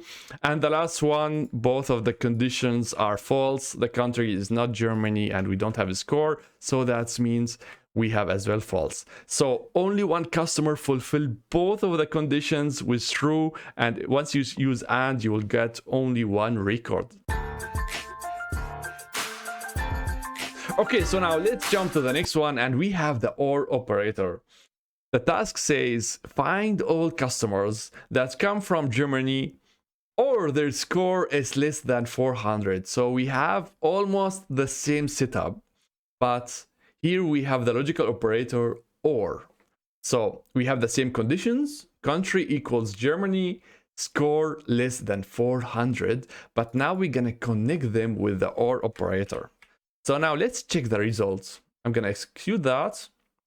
And as you might already noticed, we have now two customers like as a result for this setup. So let's check what happened. Okay, so now at the start, as usual, we told the database select star from customers. It is focusing on the customers, all the columns because of the star. And now we have here the same conditions. So country equal to Germany, score is less than 400. But the only difference is that we are using the logical operator OR. So the result's gonna be different. So the database is gonna go through each row and see whether it's fulfilled the requirement or not. So with the OR, it is enough to have only one true to give it true as a result. So as you can see here in the first customer, both of them are true. That means we will have true as a result. So we will see Maria as the result.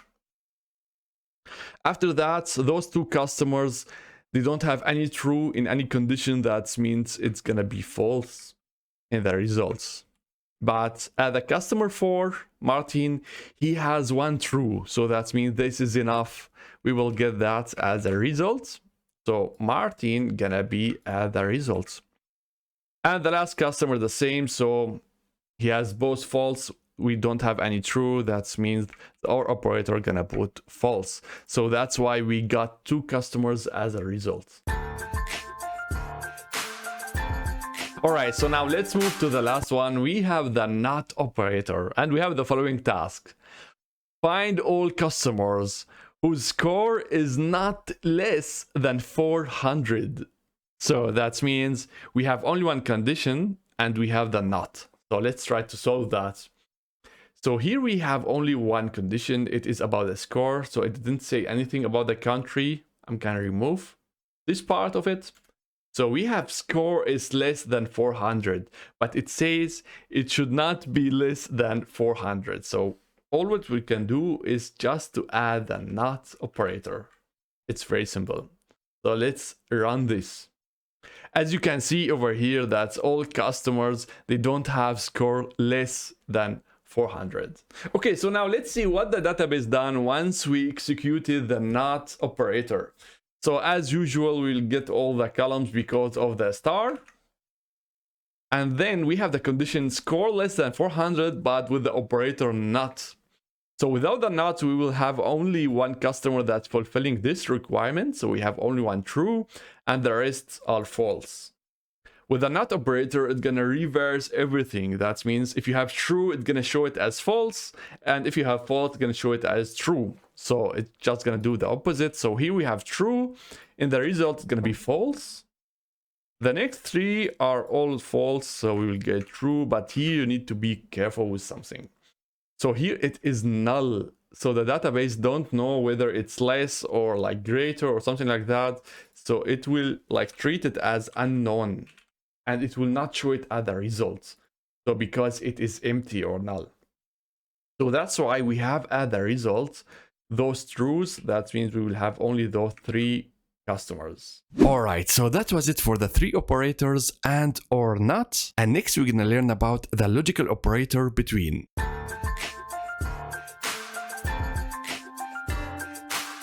Alright guys and girls, so now we're gonna talk about one more logical operator that you could use inside the where clause in order to filter your data, and that is the between. Between is a logical operator that allows you to select only the rows that's false within a specific range. And in order to work with between in SQL, you need to define like boundaries, two values that specify the range. So here we need to define in between the min value and the max value. It could be anything like text, number, and date. So here in SQL, any value between those two boundaries, they are gonna be considered as true. And the values or the rows that are outside those boundaries gonna be considered as false. And one more very important information is that those boundaries, the min value and the max value, are included in the condition.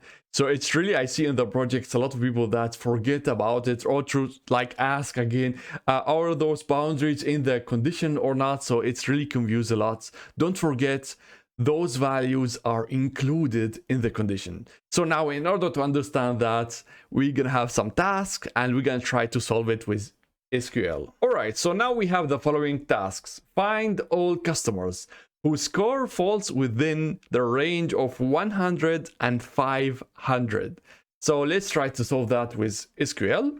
So as usual, select star. There is no specifications about the columns. Our table is customers. And now we need to filter the data. So we're going to use where. And here, the column that we need to use is score because it says score should be between 100 and 500. So we're going to write down score. And now the syntax for between, you need to write the keyword between. And here now we need to specify the minimal value. So the min value, the first boundary, is the 100. And then we're going to use the operator and then the max value. And that's it. So for the between, you need to write down the column name, between, min value, and max value. So that's it. Let's now try to execute the query and see the results. As you can see, those two customers have the scores that is between 100 and 500. Okay, so now let's see what the database does once we executed the query with the between operator. So now, as usual, select star from customers. That means in the results, we need all the columns. And we have where. So that means the database should filter the results, and we have the condition between 100 and 500. So let's go through all the customers. So the first one, we have the score 350. It is between this range, so between 100 and 500. So we have the first true, and we will see it in the results. So the next one, it is 900. So it is like outside of the max boundary. That makes it as a false. The same goes for George. We have 750. It is as well outside of the 500. So it's outside of the boundaries, not between those two values. We have the false. And now it is interesting. We have the 500. So the 500, it is not within the range. It is exactly the boundary. And with that in between, it's going to consider it as true. So we have it as true. And the last one, we have null, so it is unknown. So it will not return it. So here, that's why in the result, we saw two customers, Maria and Martin, because they fall in within the range between 100 and 500. And Martin is exactly the max boundary. That's why it is considered as be true. Okay guys, so there is another way how to solve such a task without using between, and instead of that we can use two conditions and connect them with the AND operator. So I'm gonna show you that. Select star from customers like usual, and now we're gonna write the where conditions. So first, the score should be greater and equal than 100. So we're gonna use the operator greater equal to 100, and then you're gonna write the second part of the second boundary. The score should be smaller and equal to 500. So we're gonna use this operator, so less and equal to 500. So with that, we redefine the between function. And if I run this, so I'm gonna remove this part over here and execute it, we will get exactly the same result because we just redefine it in another way. Some developers like me tend not to use between, and instead of that, we use such conditions because for me, it's more easier to read what the query is doing instead of using between, because I need to remember when I use between that, for example, the boundaries are included. And if you forget that, you need to search about that. So it's really easier just to read exactly what the query is doing. So I tend to avoid between. I use the two conditions with AND. And so one more like advantage about that, you could control it better. So for example, I could use for the boundary with the max value only less without the equal. So you could define it more flexible than the between. All right, so that was it for the operator between. Next, we're gonna learn about the in operator.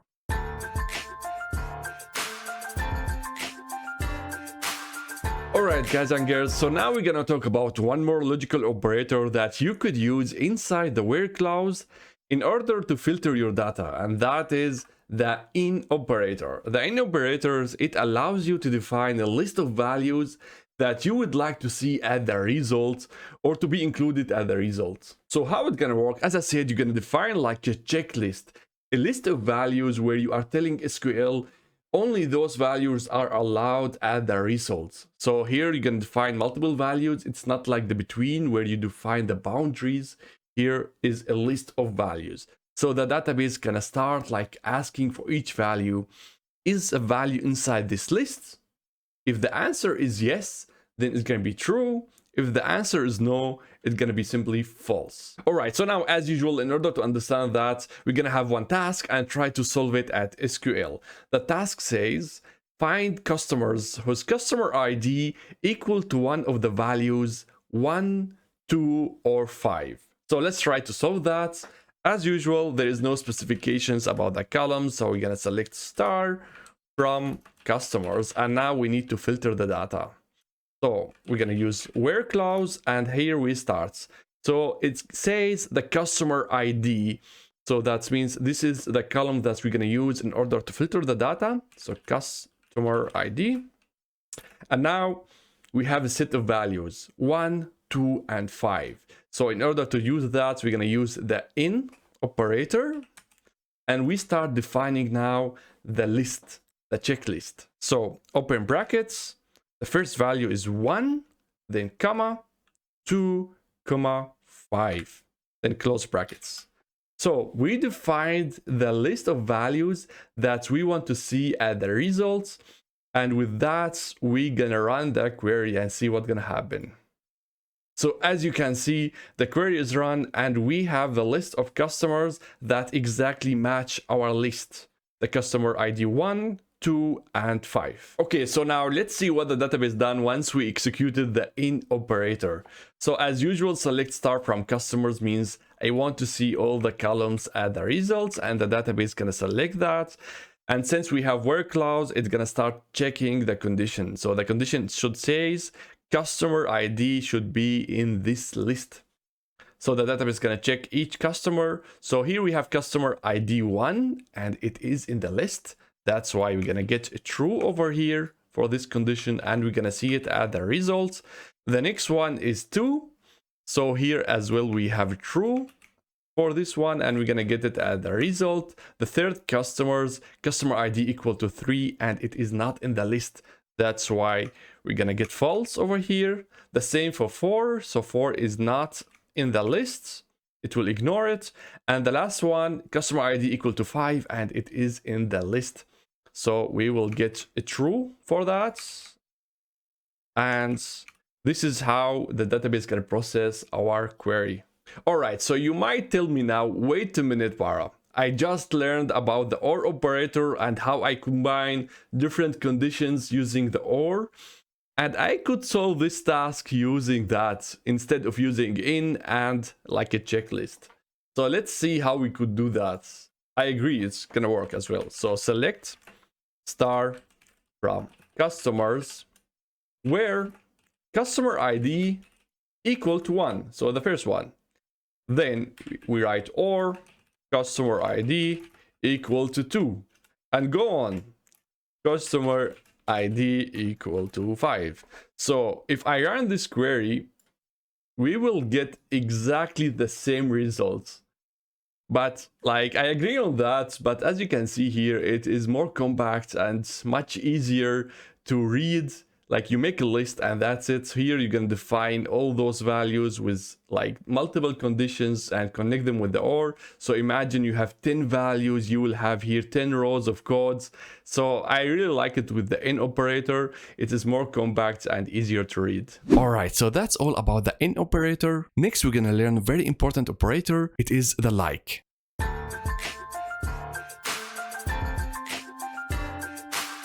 Alright guys and girls, so now we have the final logical operator that you could use inside the where clause in order to filter your data, and that is the like operator. It is a little bit more complicated than the others. Don't worry about it. I'm gonna explain that step by step with examples. So once you understand it, it's gonna be more easy and fun to use. So in the other examples with the where clause, we always define the whole value, the complete value in the where clause. But sometimes you might be in a situation where you still don't know the values. You are searching for some values and you have like a pattern at your head. For example, you are searching for customers where their name starts with M. So here you don't know the whole value, you are searching for something and you have a pattern. So you could use the like operators with a pattern in order to find those customers. Or there is a lot of values at the database or in SQL where it's going to be almost impossible to define all of those values in the where clause. So instead of that, you're going to define like a pattern and you tell SQL, I'm searching for something like this. So now the like works like this.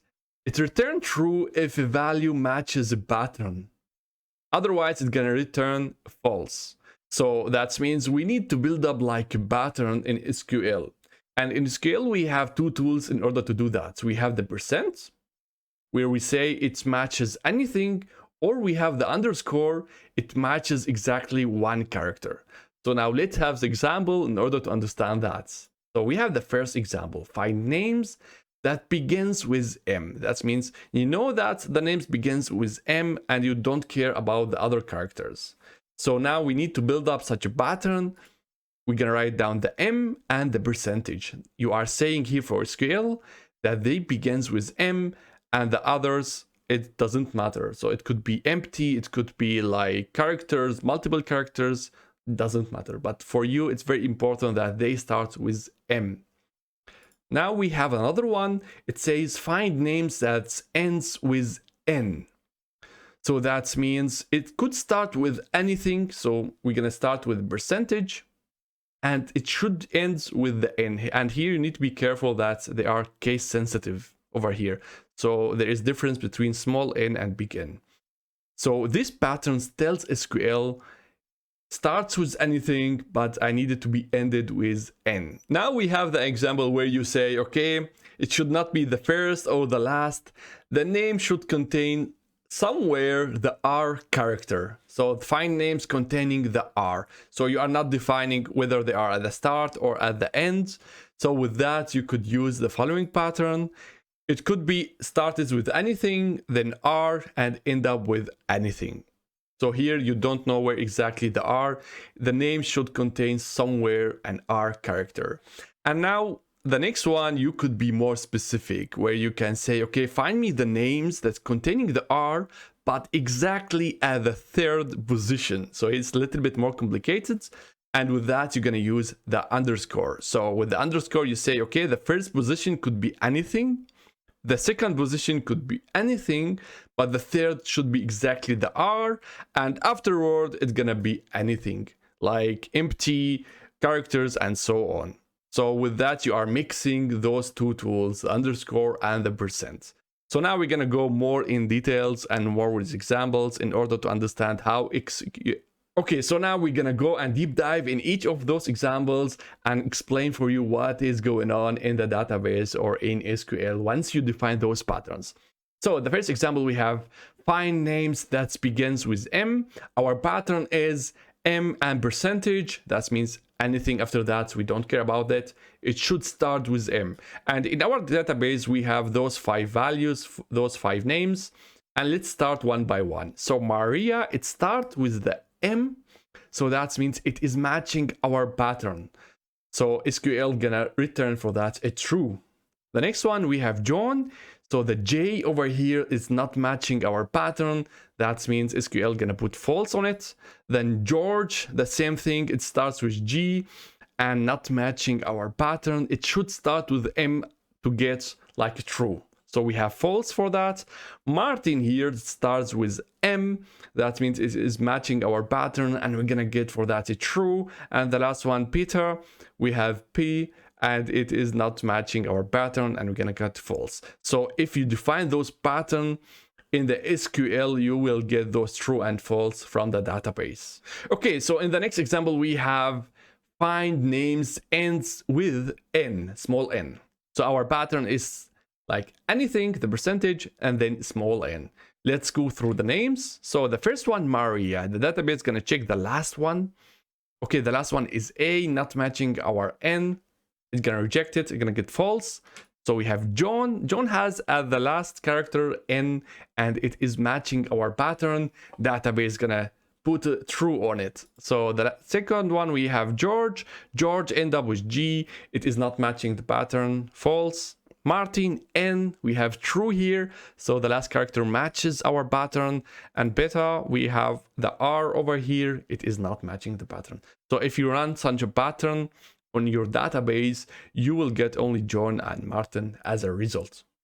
So let's find the next one. So the next one says find names that containing R, and we didn't specify anything. For that, somewhere should be R. So the pattern, it says percent R percent. That means somewhere there is an R. So with the Martin, somewhere there is R. So here over here we have the R and it's gonna return true. With John, there is nowhere an R. Like there is no character over here with the R. That means the database is gonna return false. George, we have over here an R, so it's gonna return true. Martin, the same. And Peter as well, the same. So as you can see, if you like start with the percent and end with the percent, the database is gonna find somewhere your character and it's gonna return it as true. As you see here, Peter ends with R, Martin in the middle somewhere there is R. So here you don't care about the position, where is your character. Okay, so now we come to the final one. It says find names containing the R at the third position. Here we are very specific. We are saying exactly the third should be the R. So in order to do that, we will not use the percent in our pattern. We're gonna use the underscore. It says the first character could be anything. The second character could be as well anything. But the third character should be exactly the R. And after that, it could be anything. It could be empty, like bunch of characters. We don't care about that. So let's go through our values and see how the database is going to react. So Maria, it starts with M. It's okay. A, it's okay. The third should be R. And we have here match. Afterwards, like it doesn't matter. So this is a matching to our pattern. So Maria gonna get a true from the database. The next one, John, like the first two characters are okay, but the third one is not matching the pattern. It is the H, that's why we're gonna get a false for that. The third one, you can see the third position is O, as well not matching our pattern. Martin is matching because we have the first character is M, could be anything. The second one as well A, and the third is R. So this is matching our pattern. The rest could be anything. So that's why Martin is matching exactly our pattern. The last one, Beta, doesn't match our pattern because at the third position we have the T. So with that, if you run such a pattern at your database and you are specific with that, you will get only Maria and Martin as a result. Okay, so now as the next, we're gonna learn how to write SQL statements using the like operator in order to understand the syntax and to solve those 4 tasks. So we're gonna start with the first one. Find all customers whose first name starts with M.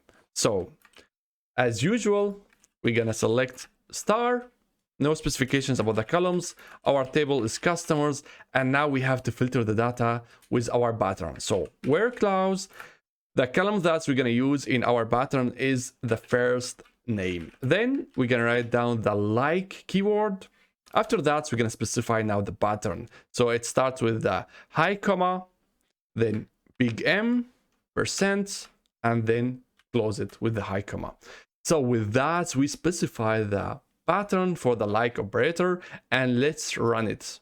So as you can see in the results, we got those 2 customers that have a big M at the start of the first name. So this is how we're gonna do it using the like operator. So the next one, it says find all customers whose first names ends with a small n. So we're gonna have the same stuff over here, but we need to redefine the pattern. So hoch comma, high comma, that was in German, and then anything like the %, and then small n, then close it. So let's run that. And as you can see, we got those 2 customers, John and Martin, because they have their first name and they end up with the N. All right, so now to the third task, it says find customers whose first names containing somewhere an R, small r. So let's do that. So we're gonna have the same setup over here, but we need to change the pattern. So high comma, then %, small r, %, then high comma. With that, as I said, you are not specifying any position. Somewhere should be an R. So let's run that and check our query. You can see here, Maria has an R somewhere, George has an R somewhere, Martin and Beta. So we got those 4 customers, but John, we didn't get him because he don't have an R in his first name. Okay, so now to the last ones. The task says, find all customers where the first names containing the R character at the third position. So here, the same stuff over here. We need to change only the pattern. So high comma, the first character should be anything. So underscore, again underscore, the second character could be anything. And here we define the R. And then we say anything after that. Then high comma, it's only once. So we write down here the pattern after the like, and let's run that. And as you can see, only Maria and Martin, as we discussed that, containing the third character the R. So with that, you have those 4 examples with the like operator. It's really fun once you start like practicing with that. So try now, I would say, to make some pattern at your head and try to write it down and see how SQL gonna react that. Only with the practice, you're gonna get some good results and you're gonna like understand it. Alright, so that's all for this chapter. We have learned how to filter our data using the where clause and many important operators. In the next chapter, we're gonna step up the level where we're gonna learn how to combine our SQL tables using joins and union.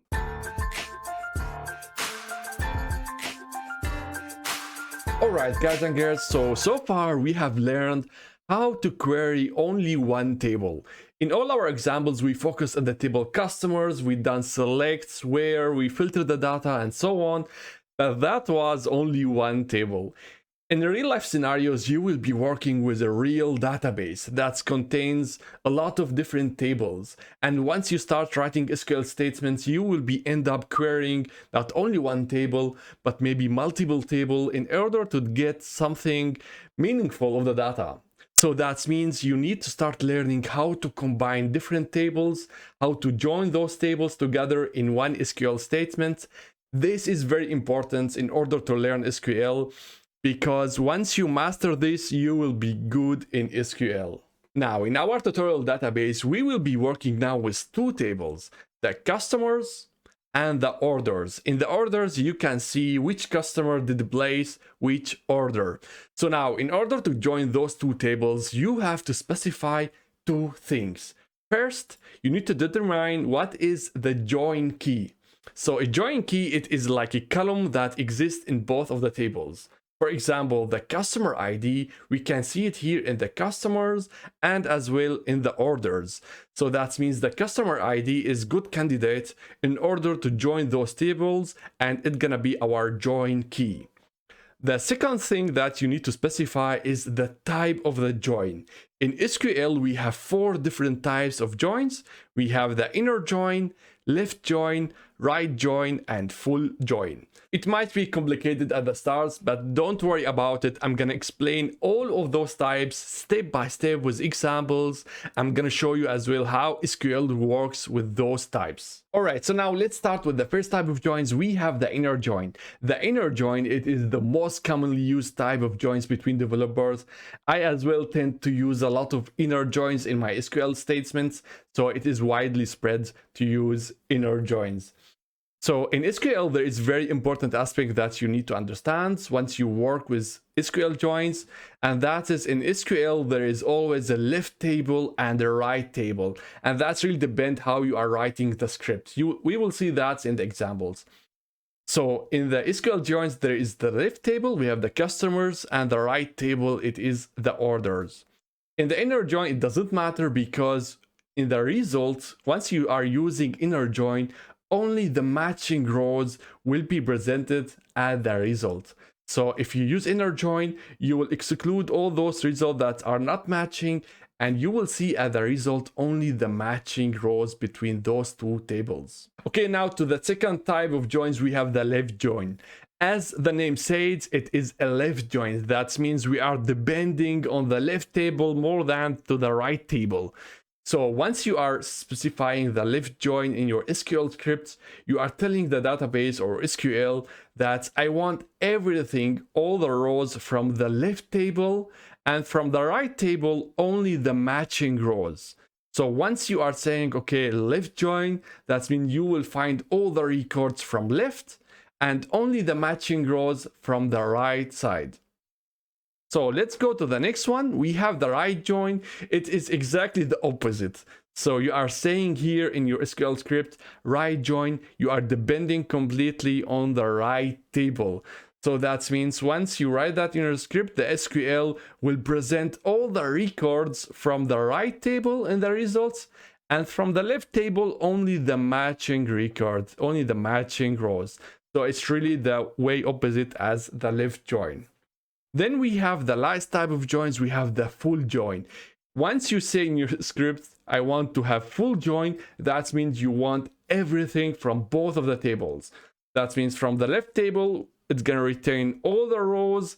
From the right table, you will get as well all the rows. So with full join, as the name says, it is everything. Alright, so with that we have an overview about the joins. And now before we start talking about the first type, the inner join, we will learn quickly about the SQL aliases. It's like hidden tutorial not on the roadmap, but we have to learn it before we start writing SQL joins. Okay, so now before we start having some examples, in order to understand and learn how to join tables using SQL, we have to learn very important things in SQL, and that is SQL aliases. You need to learn that once you start querying multiple tables in one SQL statement. So let's check this. If I want only to select the customer ID from customers, this should not be a problem. So if I execute this, I will get all the customer IDs.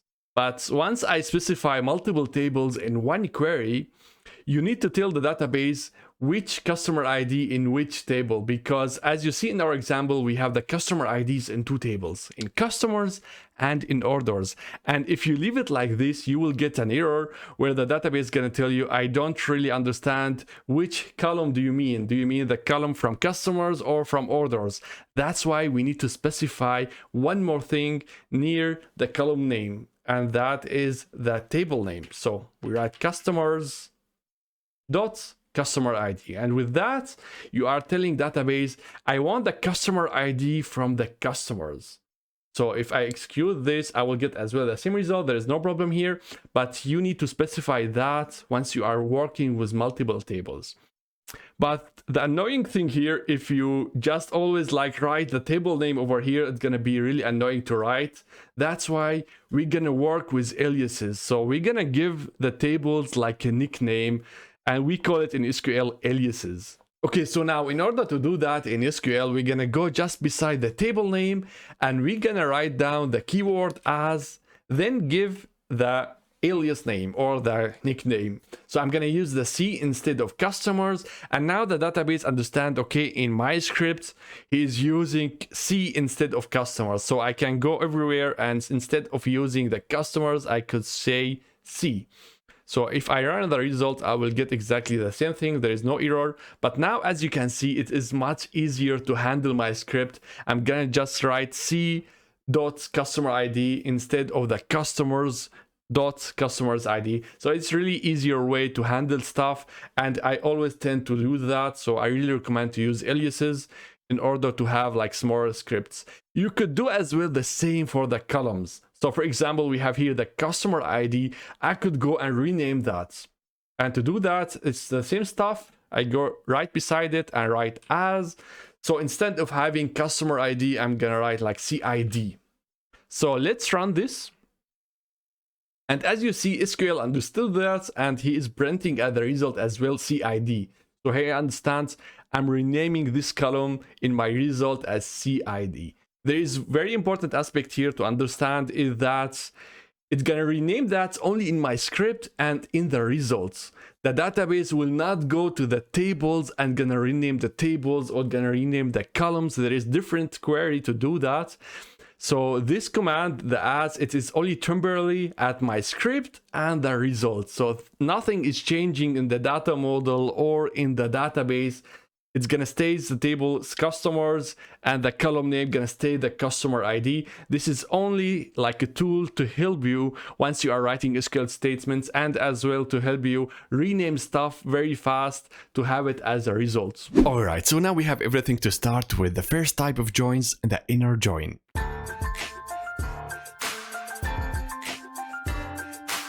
Okay, so now let's start with the task in order to understand how to write SQL statements to join two tables. We're gonna start with the first task. It says find all customer ID, first name, order ID, the order quantity, excluding those customers who didn't place any orders. So in this example, as you see, it is not only the customers. We need some columns from the customers tables and some columns from the order tables, and we have to join them in order to do that. So let's start doing that step by step using SQL. So first we're going to start with the select. Since in the task it is like specifying the columns, we will not use the star. So select, we need the customer ID, then the first name, and the order ID and quantity. So now we need to specify the tables. We're gonna start from the customers. With the inner join here, it doesn't matter whether you are starting from left or from right. So I'm gonna start from the customers. And now, in order to specify the second table, we're gonna use the join statements. So we're gonna say inner join. And with that, I'm saying, okay, we're gonna join now the customers with another table. So we're gonna inner join the orders. With that, you are connecting two tables, the customers and the orders. As I said, you need to specify two things, the join type and the join key. We have already here specified the inner join because we don't need those customers that didn't place any orders. So we're going to use the inner join over here. And the second thing that you need to specify here, what is the join key? How are you going to connect those tables? You need to specify that for SQL in order to do that. So we're going to now go to the new line and say on. So the joining on those columns. So in order to specify the columns, I'm going to give now only some aliases. So instead of customers, I'm going to say, okay, I'm going to call you C. And instead of orders, I'm going to call you as O. So now in order to join those tables, we need to find out what is our join key. Which column here exists in both of the tables. So we can see the customer ID, we can find it in the customers and in the orders, and it is the perfect column to join those tables. So we're going to connect both of them with the on. So I'm going to say, okay, let's take the customer ID from customers. It should equal to the customer ID in the orders. So O.customer ID. With that, I specify the rule or the key how the table is going to be joined. I said the customer ID from the left table should be exactly the customer ID from the right table, from customers and orders. And with that, I specified the rule. I specified over here as well the join type. And with that, we connected two tables. All right, so now before I go and run this query, we still have one problem, and is that the customer ID in the select, I didn't specify from which table. And if I run it like this, we will get an error. You could try it. But now we need to specify which customer ID I want. Is it from the customers or from the orders? So in order to do that, we're gonna use the C dot the table name or the alias in order to specify, okay, I want the customer ID from the customers. For the rest, you don't need to do that because it is a unique name, like the first name, it's unique column name only in the customers. But I really recommend you, once you are trying like to join some tables, it is very nice way to document your stuff to say, okay, the first name, it is from the customers, because with the time you could forget that, or if you don't understand or don't know the data model, it will be hard to understand whether, okay, is this first name in the customers or in the orders. So it's really nice way to document that if you put just the table name or the alias at the start. With that, you could see very quickly, okay, those two columns come from the orders and those two columns come from the customers. And one more thing to make it look nicer, I'm just gonna use tab. So now we are ready, I think. Let's try to query that. So as you can see now in the results, we got the columns from both of the tables. So we have the customer ID, the first name from customers, the order ID, and the quantity from the orders. Okay, so now let's understand what the database was doing once we executed the inner join. So first it's gonna select, okay, which tables do we need? In the script, we have the from customers, so it's gonna read the table customers, and then they have the join table orders. So that means the database is gonna focus on both of the tables.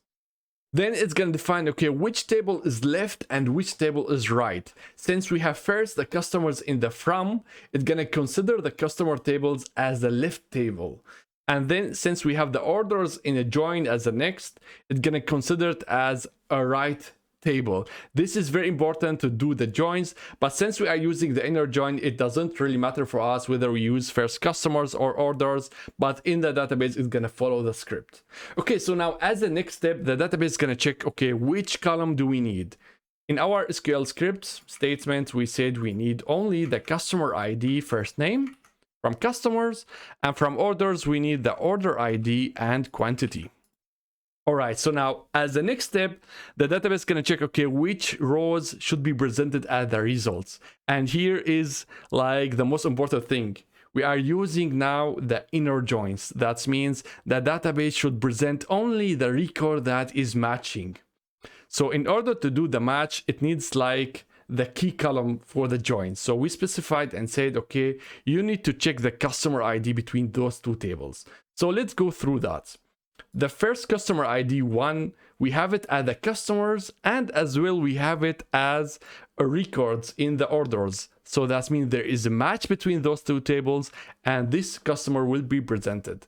So here we will get the customer ID 1, first name Maria, and her order was 1001, and we have this quantity. So here we have the whole records of Maria from both of the tables. So we go now to the next one. We have John. John present as well as a customer ID 2 in the table order. So there is a match, and it will be presented as well in the results. And his order is 1002, and he has this quantity. So it's going to proceed in the third customer. The third customer exists in both of the tables, in customers and orders, and it will be as well listed in the results. And his order ID is this with quantity 500. So now we comes to the customer ID 4. The customer ID 4 exists only in the customers, and we don't find it in the orders. That's why there is no match, and the database is going to ignore this customer. And it's going to proceed as well over here. It's going to check, okay, we have the customer ID 5. It is only as well exists in the customers and not in the orders. There is no match. We have one more thing, that we have customer ID number 6 over here.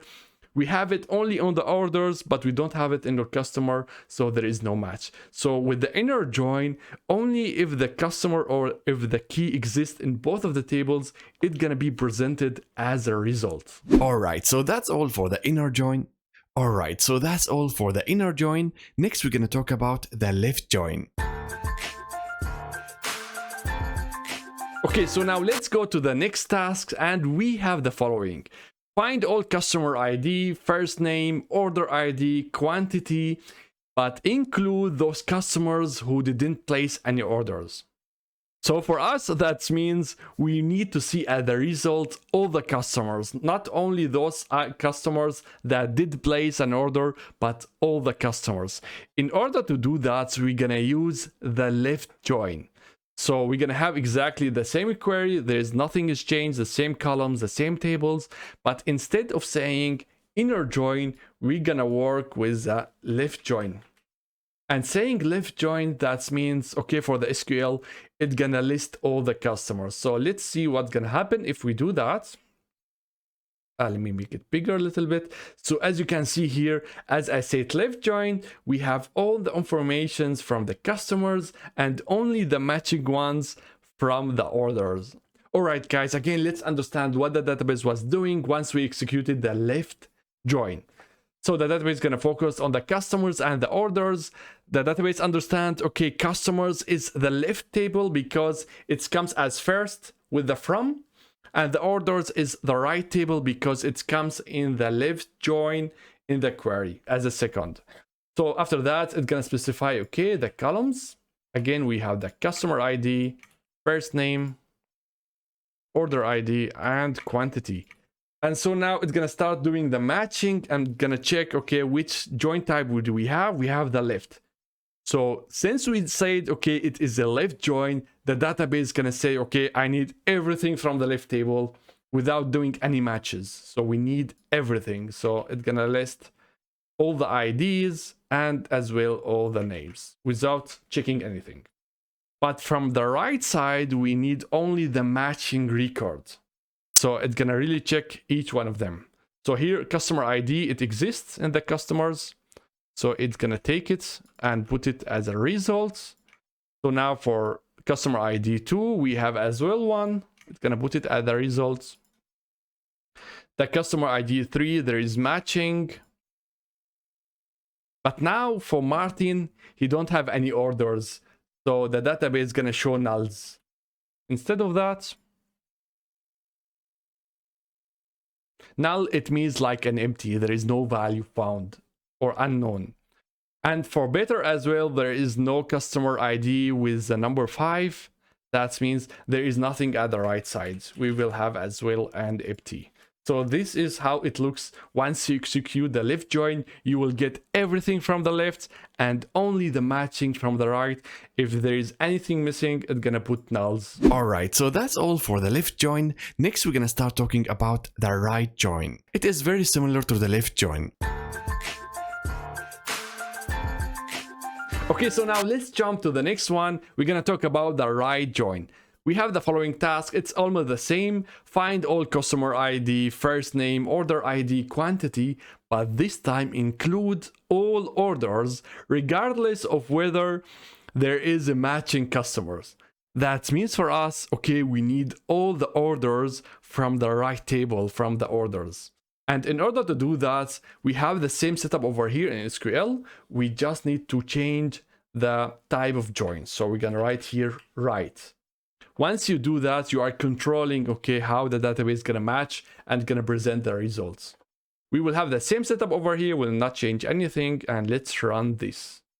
And with that, you can see, okay, the database did list all the orders from the order table, and from the left side, only the matching customers. Okay, so as usual, let's see what the database did once we executed the right join. We have the same setup. Customers is the left table, orders is the right table, and we have the same column as well. So customer ID, first name, order ID, and as well we have the quantity. But now here the difference is that we said it is a right join. So in order to do that in SQL, it's gonna like present all the results from the right table without checking whether there is a match with the left. So the database is going to select everything from here. So all the orders and all the quantities without checking anything from the left side. So now from the left side, it's going to only present what is matching. So it's going to check, okay, do we have customer ID 1? Yeah, we have it. So it's going to present the result over here on the left side. Do we have customer 2? We have it as well. Customer 3.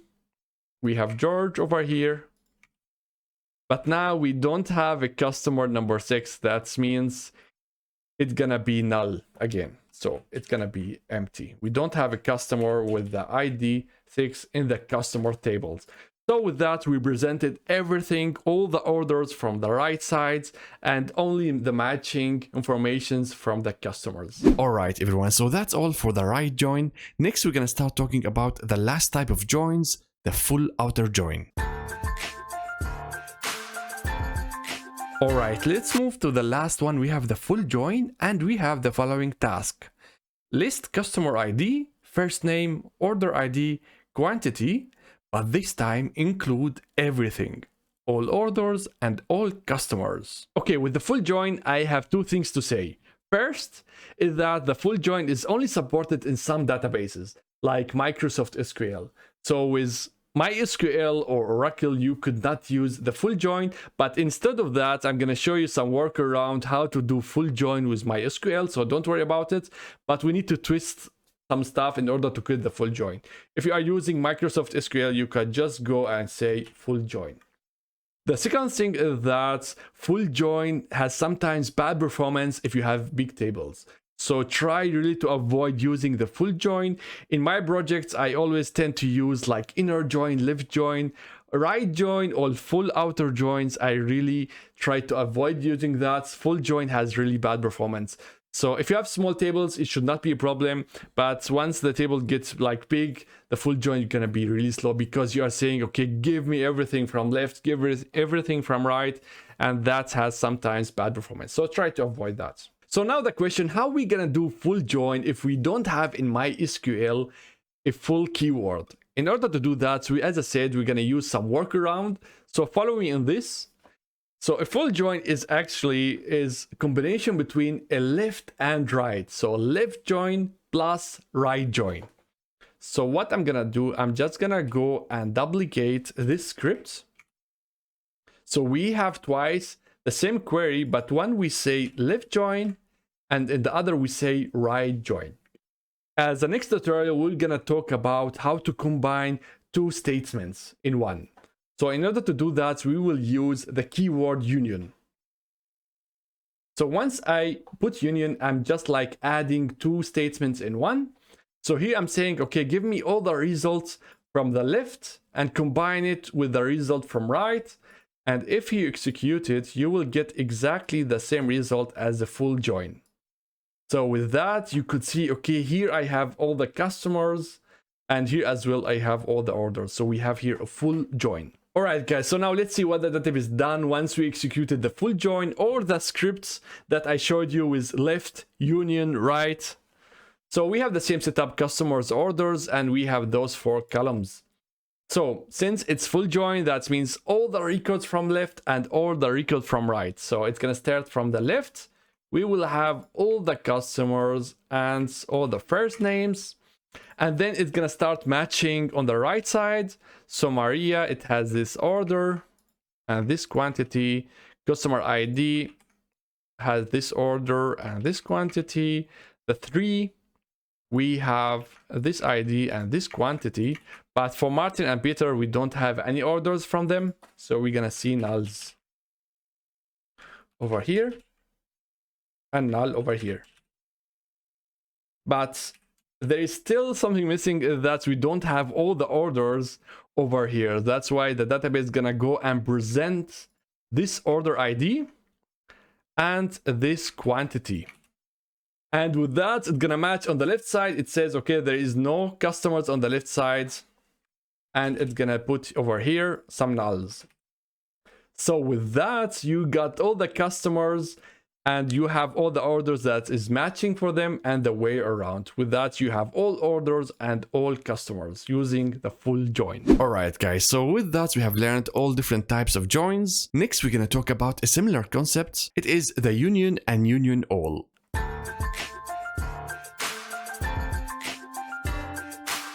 Alright, so now we're gonna learn how to combine tables using union. Union is very important tools in SQL in order to combine tables and very powerful.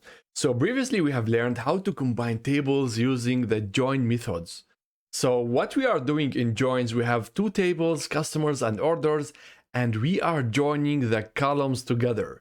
So at the results, we're gonna get one big table, one wide table with all the columns from left and from the right.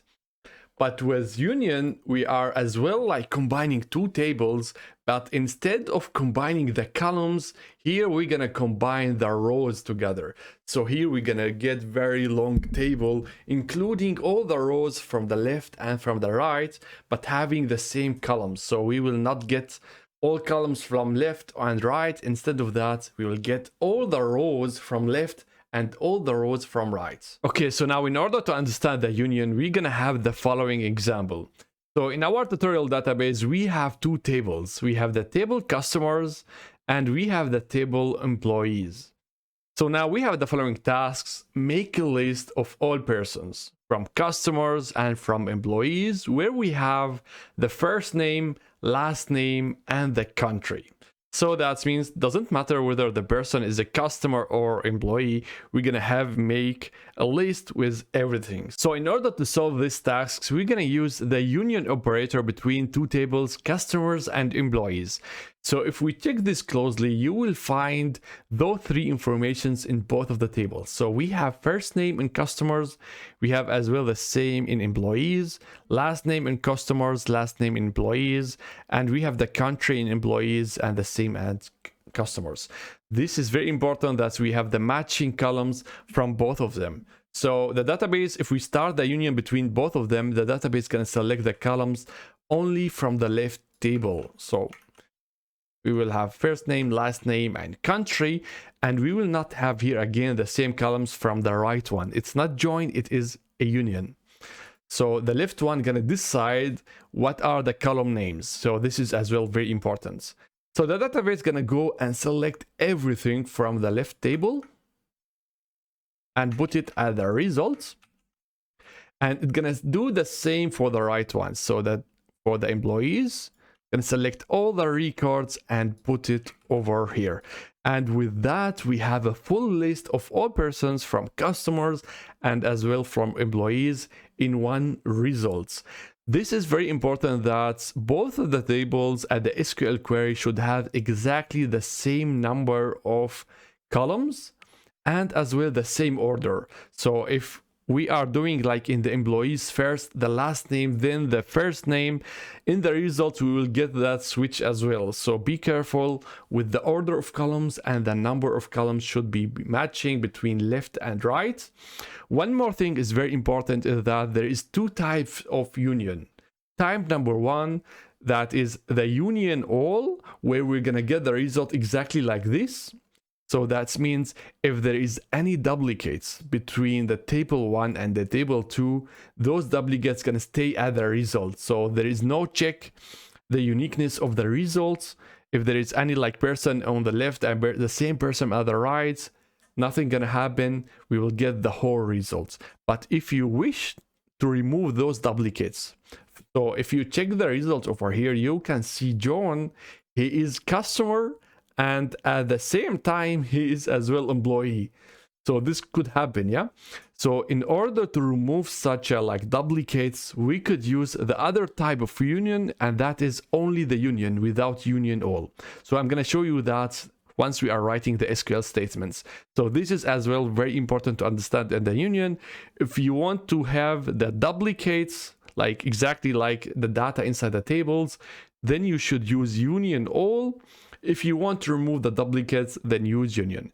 So now let's see how we're gonna do that in SQL. So this is really easy to do in SQL. All what we're gonna do is that we're gonna write two queries, one for customers, one for employees, and then just put union between them, and we're gonna get the results. So let's try building the first one. So select first name, last name, and we need the country from customers. So this is the first query. Let's just execute that and see. Okay, now I have a list from the customers, and then we're gonna write that again for the employees. So select, in employees we have as well first name, last name, and emp country from employees. So let's run the query and see. So now we have the list from employees. So as you can see, we have now two queries, one for customers and one employees. In order to do the union, like to maintain all the duplicates as well, we're gonna write the keyword between them, union all. So now we're gonna run the whole thing and let's check. So with that, we got all the first name, last name, country from both of the tables, from customers and employees. And as you can see, this list contains duplicates because, for example, John is in customer as well in the employees. So if we wish like to remove such a duplicates between customers and employees or other results, we just remove the all from here. We just use the union.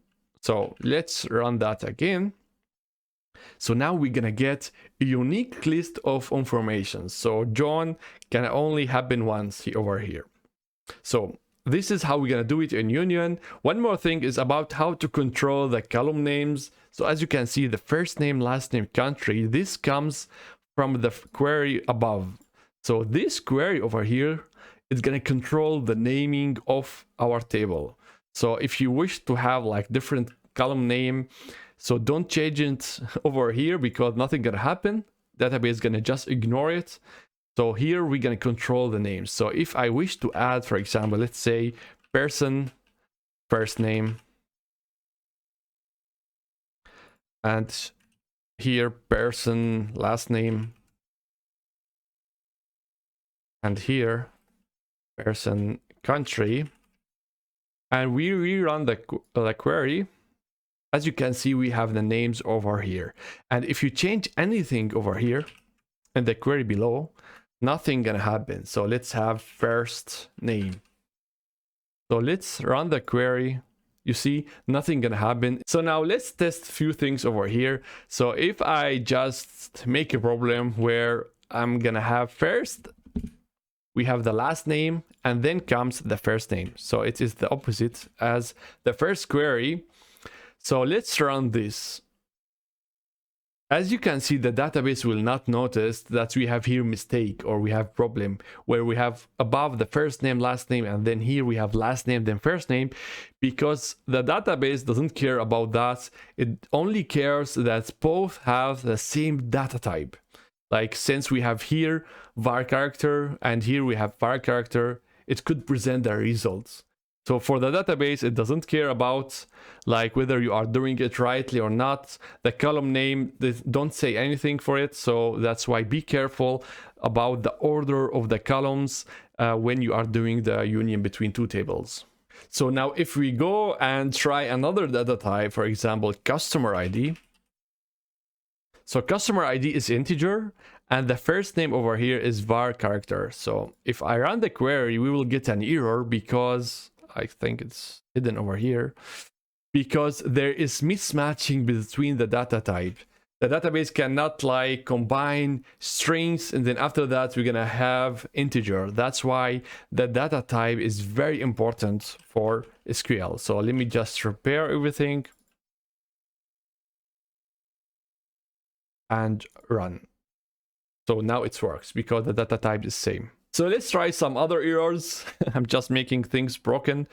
So above we have 3 columns. We have first name, last name, country, and we have here the same. So if I have like different number of columns between the two of the tables, let's say have salary. So now we have 4 columns in one SQL and the other we have 3.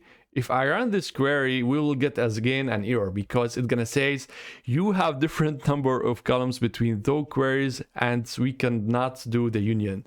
That's why the data type is very important. The number of columns is very important, and as well the order of the columns should be matching. All right, everyone. So with that, we have covered the SQL joins, and now you know how to combine SQL tables together. And in the next chapter, we will learn many important SQL functions, and we will start with the aggregation functions.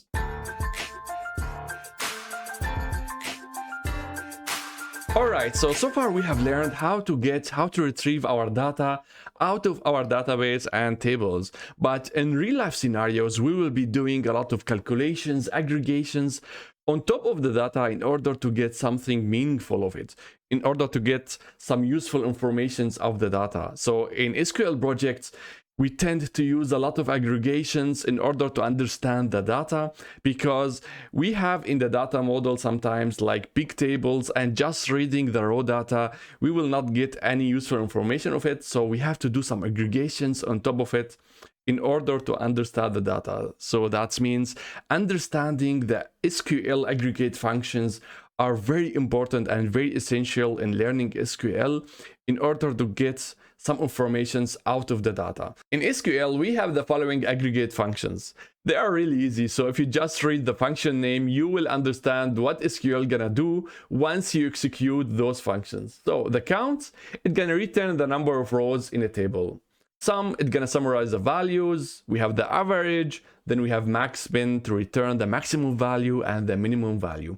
I will go through all of them, explain that step by step with examples as usual, but here it is very important to understand how each function's gonna deal with the nulls, those empty fields that we don't have a value, because each function's gonna deal with the nulls differently. Alright, so now let's start with the first function we have. It is the count. It is as well the easiest one that we have in the aggregation functions. In many situations, once you are working, like let's say in new project, you have a lot of tables. The first thing that I tend to use is to see, okay, how many like customers do we have? How many orders, how many, let's say, employees we have, depend on the table. So I usually always check that to see how many records do we have in each table. Is it like a big table? Is it small table? So if we have the following task that says, find the total number of customers in the database. Okay, so let's solve that using SQL. First, I want to get like all the data from the table customers. We usually do that using select star from customers. So that is easy. Now we can see, okay, we have 5 customers at the table, but the task, it says find the total number of customers. That means I want to see as a result only the number 5, the total number of customers. So in order to do that, we're going to use the function count. So after the select, I'm going to type here the keyword count, open brackets and close brackets. And inside the count, you could specify either star or the name of the column. So let's see with the star. And execute that. And as you can see now, we got like 5 as the raw numbers of customers in the table. So here we have now counted how many customers do we have. But as you can see here, the name of the column, I don't really like it. It's like the function name. So let's rename it for the results as total customers. So let's re-execute that. And now it looks better. So the total number of customers, we have it as 5. As I said, we could use here like star or a column name. So this is the easiest way to do a count on the table using the star. But if you now include the column name, it's going to be a little bit more tricky because of the nulls. So let's see what's going to happen if I type over here customer ID and run the query. We will get the same informations like 5. But if I put over here not the customer ID but the score, and you will see we have now 4. So here we have like 4 scores. We don't have like 5 customers. So what happened over here? So now let me explain you what the database is doing once you say count star or count a column. If you say count star, you are not specifying any column. The database is going to go to the table and going to just count how many rows we have in the table. So the database is going to count 1, 2, 3, 4, and 5. So we have 5 rows in the table, and as a result, you will get 5. But if you say, okay, count score, if you put the score inside the count, the database is going to count how many values do we have inside the score. And it's going to ignore the nulls. And here it is the problem, or like, let's say the tricky part. So if the database is going to count how many scores do we have, it's going to count only 4. So in order to count how many customers do we have, either you're going to say, okay, count star, or you're gonna like count how many customer IDs do we have, and you will get the same results. You will get 5. But if you are counting like a column that contains nulls, here you will have like fewer records in the results. Like the score, we have only 4. With the ID, we have like 5. Okay, so now let's move to the next one. We have the sum. Unlike the count, the sum works only on the columns that contain numbers. For example, you could do the sum on the customer ID because we have numbers inside it, on the score, on the quantity, on the order IDs, but you cannot sum the first name or sum the last names. With the count, you could do that on any type of columns, like you could do count first name, count countries, and so on. So with the sum, you deal only with numbers. And one more thing, if you have nulls, the sum gonna deal with it as a 0. So it will not ignore it. It's going to deal with that as a 0. So let's have the following task. Find the total quantity of all orders. So that means we're going to focus on the table orders and we're going to summarize all the quantities of all orders. It's really easy. Let's do that. So first of all, I would like always to start with the star from orders. And let's run this. So now I have here the table orders, and we're going to focus on the quantity, and we have to summarize it. So in order to do that, we're going to use the keyword sum, open brackets, and now type here quantity, close brackets, and run this. So with that, you got the total number or the total of the quantity. We summarized all the rows in one cell. So here, as usual, we have this ugly name over here, so we're gonna rename it sum quantity. Run it again. So now we have better name as the result. So the sum of the quantity we have here, 2650. Okay, so now let's move to the next one. We have the average. The average is one more aggregate function in SQL, and you could use it in order to find the average of one column. It is almost the same as sum, so it works with the columns that has some numbers. It will not work the average if you use it on the first name or last name. There is characters, so only on the numbers. But the only difference is that how average gonna deal with the nulls. So for example, over here we have the null in the score. It will not consider it as a 0 as a sum, but it will ignore it completely, because if it's considered as a 0, it's gonna be a really problem using the average function. So in average, the nulls will be completely ignored. So let's have the following example or the task: find the average score of all customers. So let's try to solve that. We will be focusing on the table customers.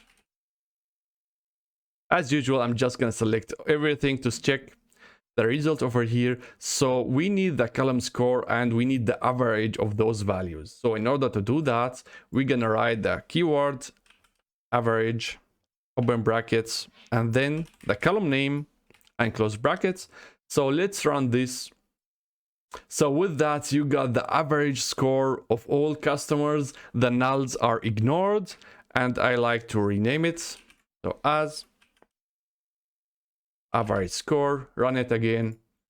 So it looks better now. We have the average score 625. All right, so now we're gonna move to my favorite aggregate function. We have min and max. I use it a lot once I'm doing like data profiling in order to understand my data. For example, if I am profiling or like checking the table orders for first time, I will be interested what is the latest date, or when was the latest order date. So in order to do that, we could use the max function on the order date, and we're gonna get the latest value. Or for example, I'm gonna check, okay, which customer has the highest score. So I could go to the score and do max function. So the max and min, it is like the count. You could use it in any type of columns. So you could use it on numbers, on characters, on dates. It's gonna work. And here about the nulls, it's gonna be ignored. So if you are going to say, okay, what is the minimum value on the score, you will not get the null, you will get 350 with Maria. So let's have some example and tasks in order to understand how to work with min and max. All right, so we have the following task. It says find the highest score, the maximum score in our customers table. We have the same table over here, so I'm going to remove the average, select the data.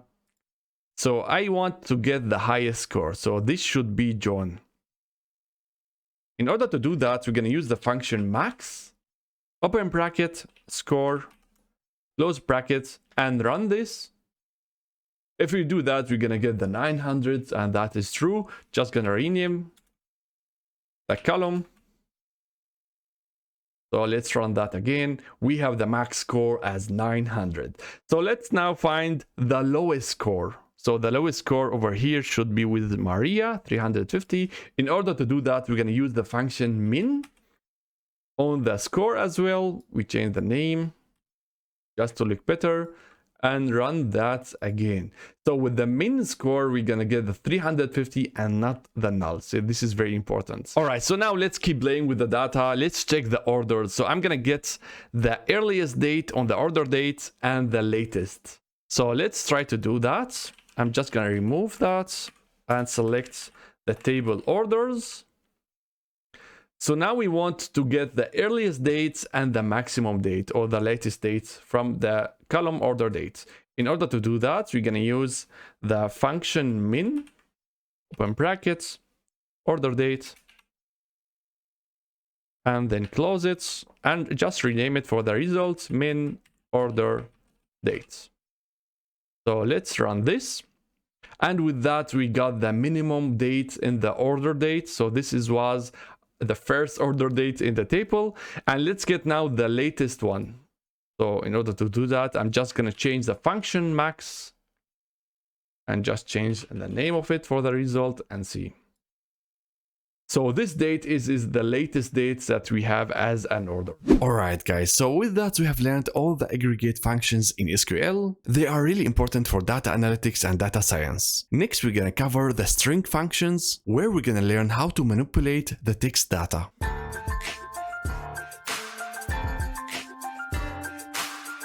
Alright, so as the next we're gonna learn how to clean up our data using the SQL string functions.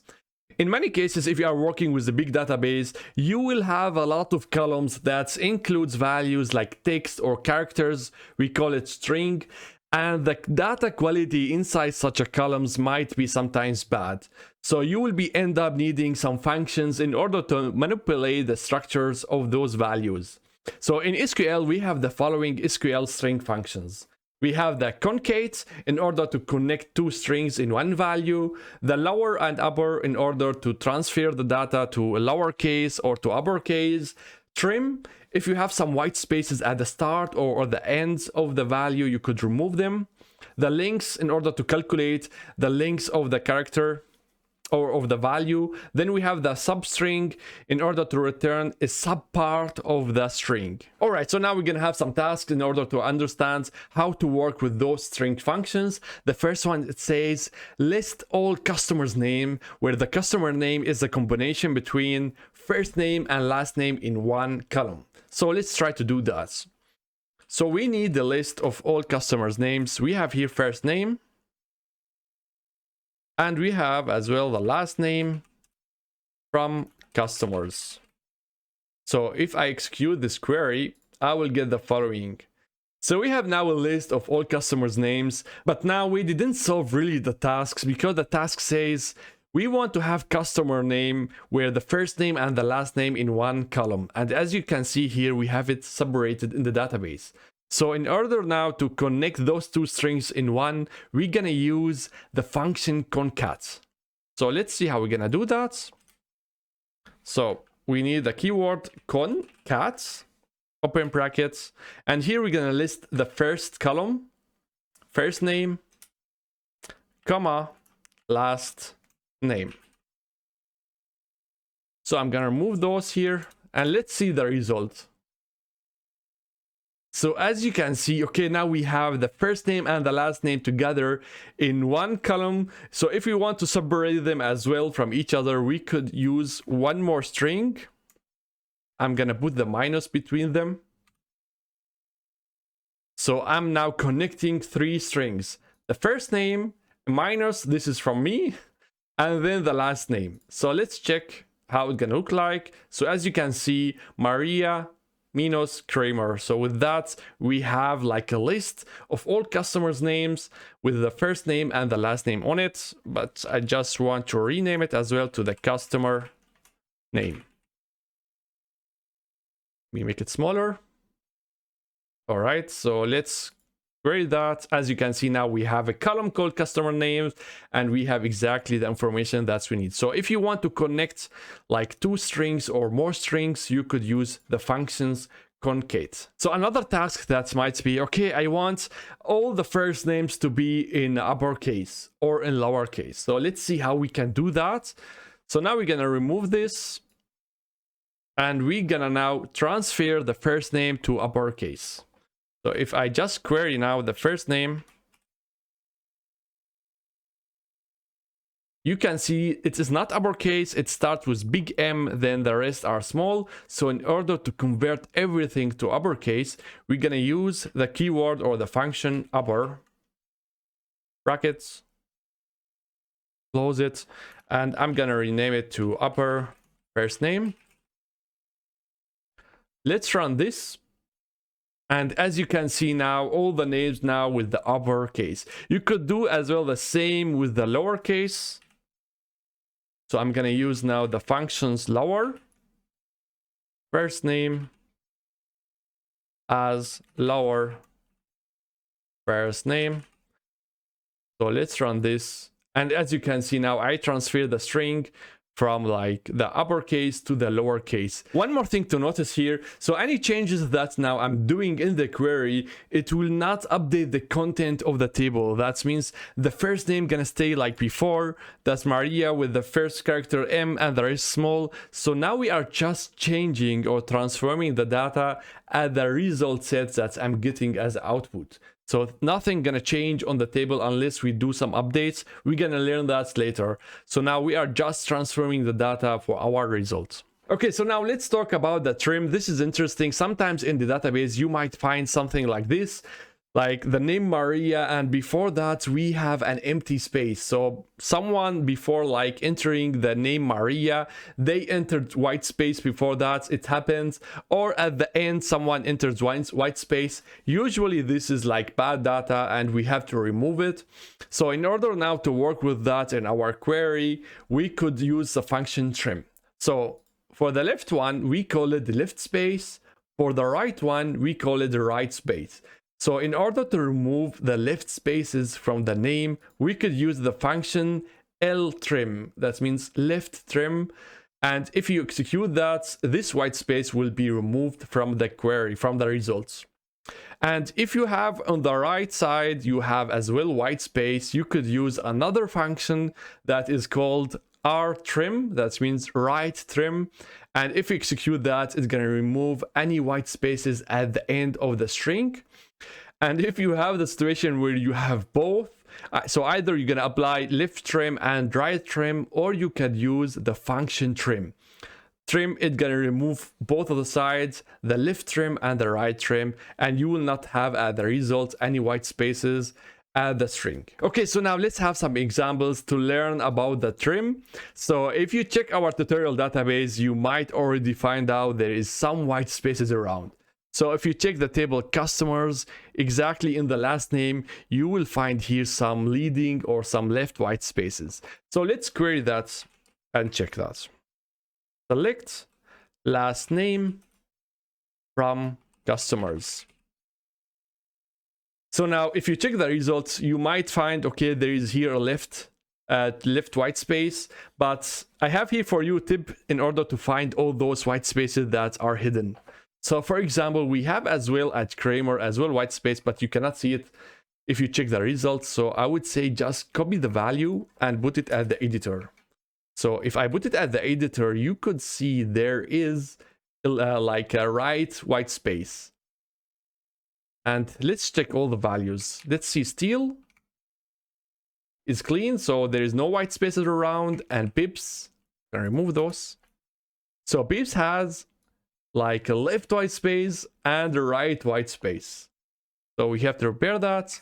Now Mueller is safe. We don't have white spaces around. Franken as well. I think the same. Yeah, we don't have white spaces. So let's try to repair that. We just gonna use the function trim. So the keyword trim brackets as usual. And I'm gonna call it clean last name. So let's run the query and check the results. So let's check Kramer, whether there is any white spaces around. So as you can see, it's clean. Let's have another example, our pips as well clean, so we don't have any left white spaces or right white spaces. You could use the function trim in order to remove them. Okay, so now let's move to the next function. We have the length. If you want to calculate how many characters do we have in one string, you could use the length function. For some reason, if you want to calculate how many characters do we have the last name, we could do it like this. I'm just gonna extend our query to calculate that.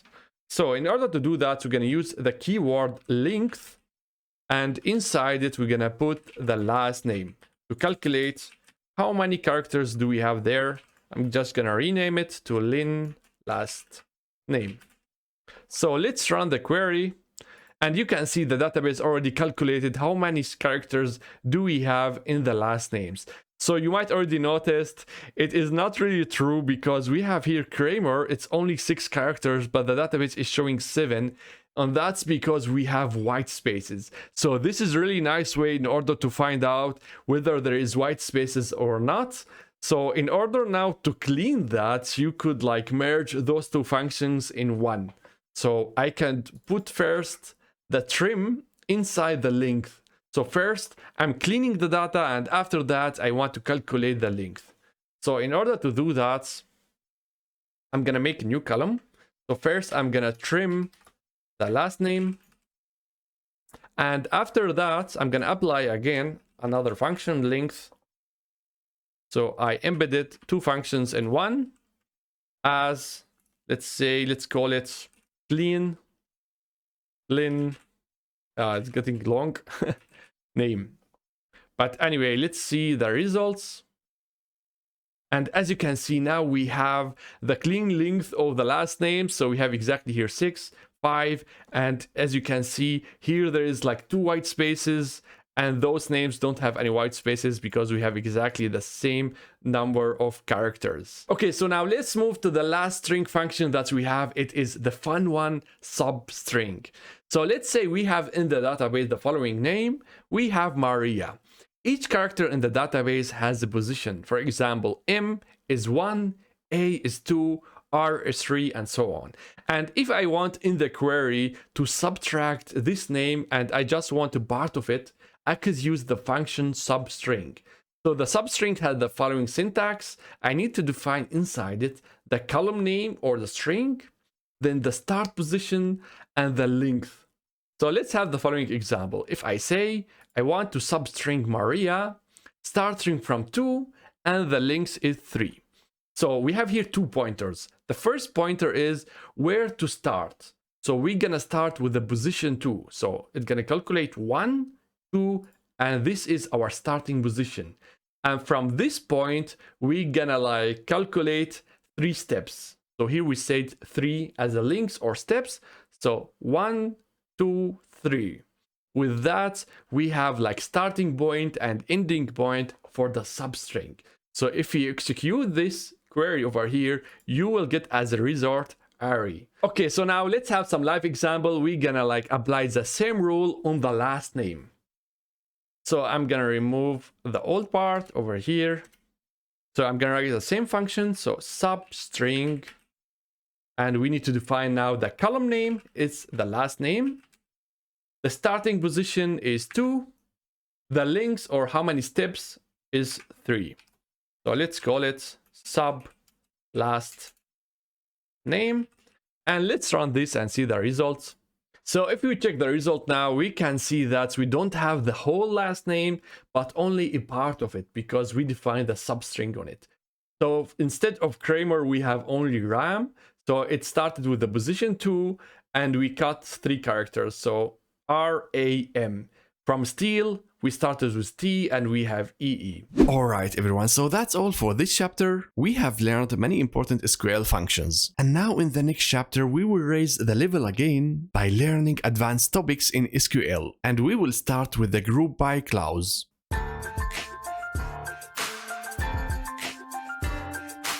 Alright guys, so far we have learned how to aggregate our data using SQL aggregate functions.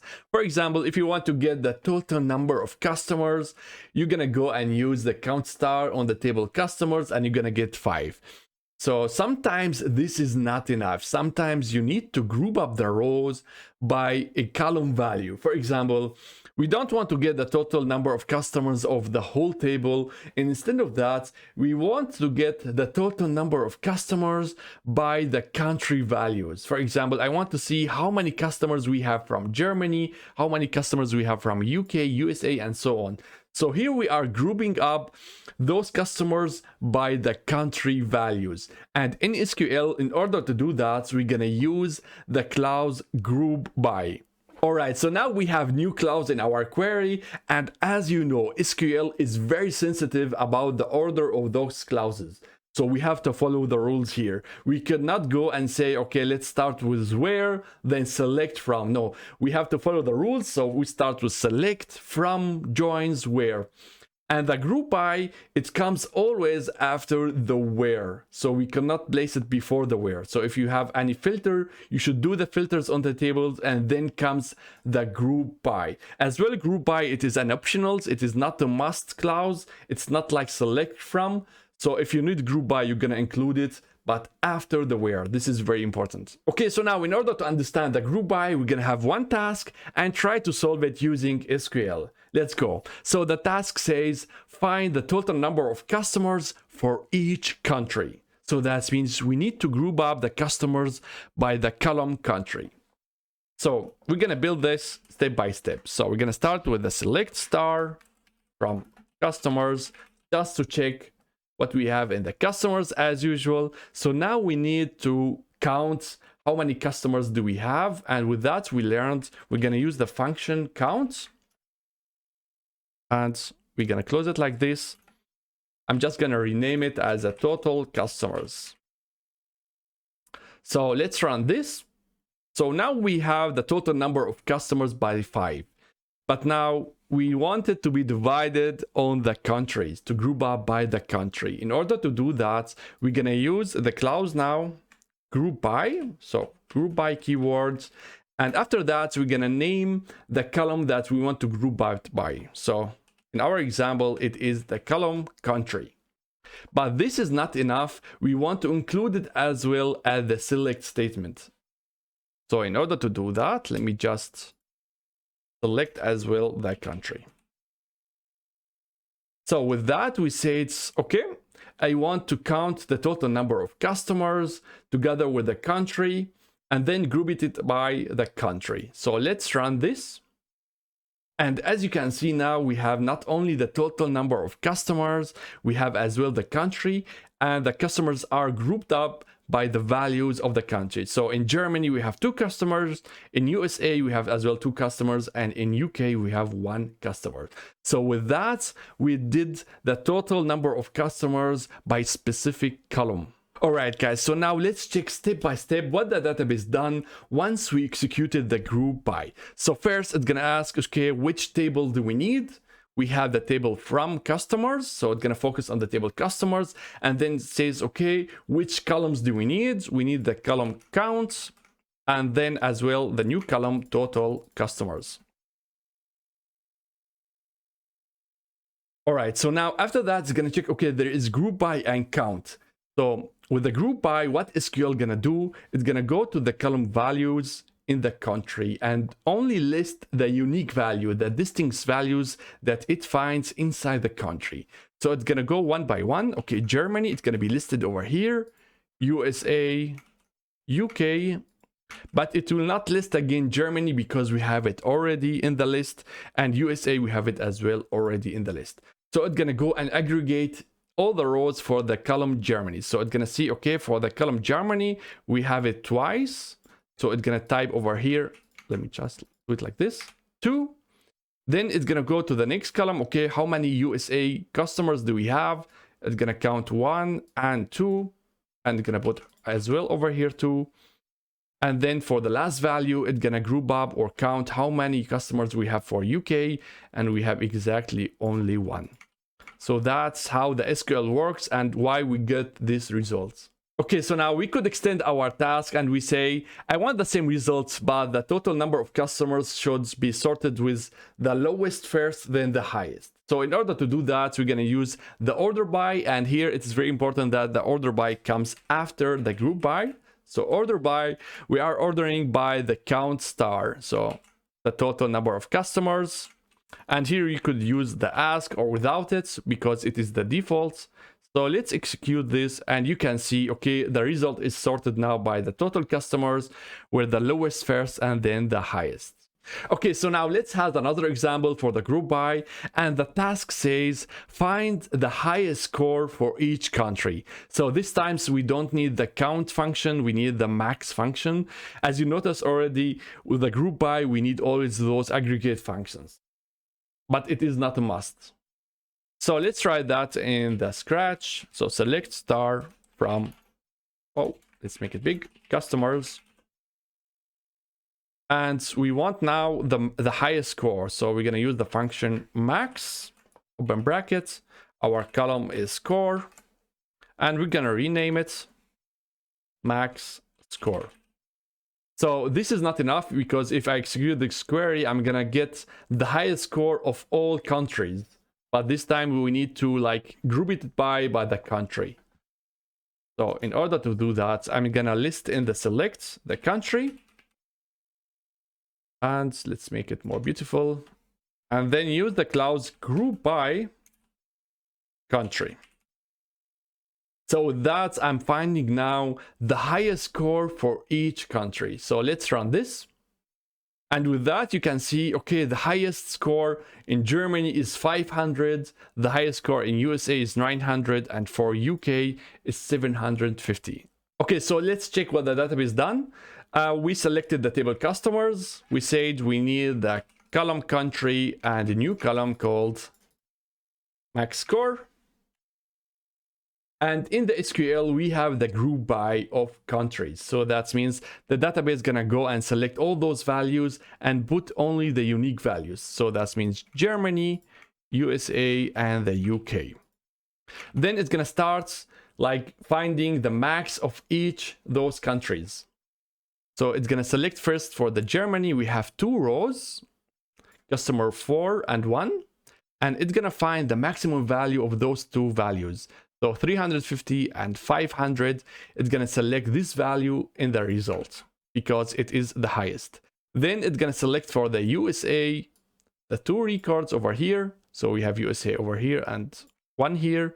And the max value of those 2 values, 900 and null, it's gonna be the 900. So it's gonna put it at the result. For the UK, we have only 1 record, so the max value is gonna be the same. So it's gonna be the 750. And that's how the database build up this result from our query. Alright everyone, so that's all for the group by clause. And next we're gonna talk about a related topic. It is the having clause.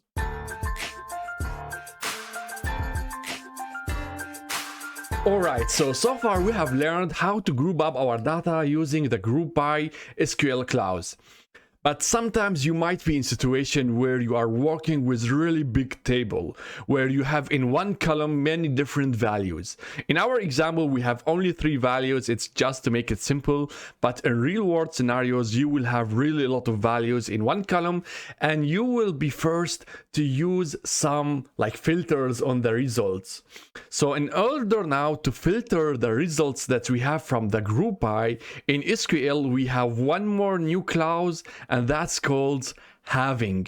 Alright, since this is a new clause, we need to understand where we're gonna place the having clause, because as you know, SQL is sensitive about the order of those clauses. So we will have the having clause exactly after the group by. So once you define the group by, after that you're going to define the having clause, and it is as well an optional. Once you want to filter the aggregations functions, you could use the having clause. So with that, we have all the clauses about the select statements or the query. So it starts with select, from, joins, where, group by, having, and lastly we have the order by and limit. Okay, so now in order to understand the having, we're gonna have one task and we're gonna try to solve it using SQL. The task says find the total number of customers for each country, but include those countries that has more than 1 customer. So that means we have here like a condition to filter our data. So let's try to solve that using SQL. So as usual, we're gonna start with querying our data. We're gonna focus on the table customers over here. So now we need to have the total number of customers by country. That means I need to do a group by and use the aggregate function count. So like before, I'm gonna use the keyword count star and rename it to look good at the result. So count, or we call it total customers. And since we're gonna group by country, we have to include the country as a select. And after that, we're just gonna like group by the country. So let's run this. We see at the result, we have now all the countries and we have the total number of customers. But our task is not solved yet because we still have a country where its total number of customers is not greater than 1. So we need to filter this data. In order to do that with the group by, we're going to use the clause having. And think about it, it is like exactly like the where clause. We're going to write down one condition. So our condition says the total number of customers should be greater than 1. So the total number, that means the count, should be greater than 1. So we have defined our condition. It's exactly like the where clause. And let's run this.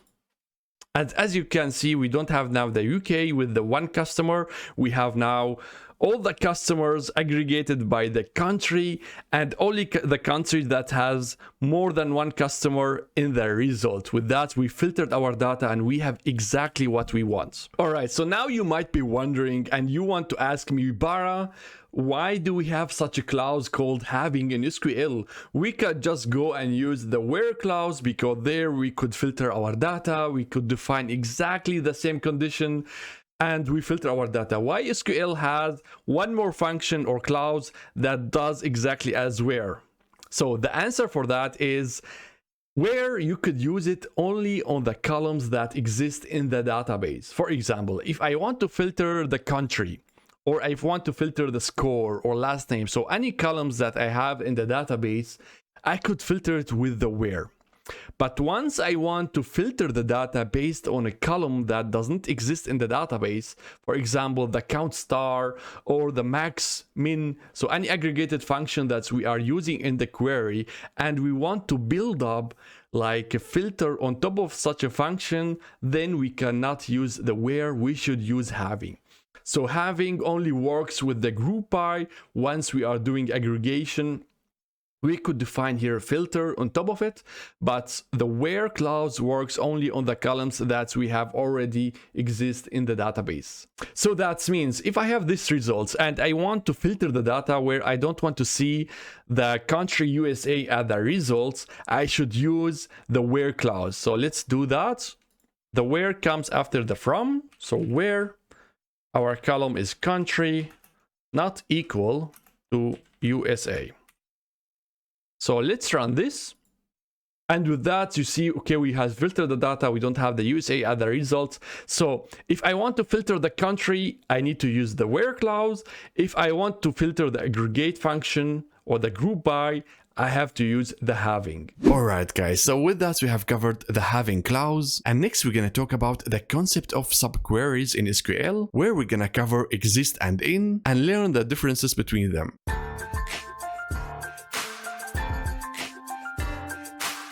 Alright, so now we're gonna learn about how to do subqueries using SQL. This is extremely powerful in SQL. Once you learn how to do the subqueries, you will be able to do a lot of complex and important tasks using SQL.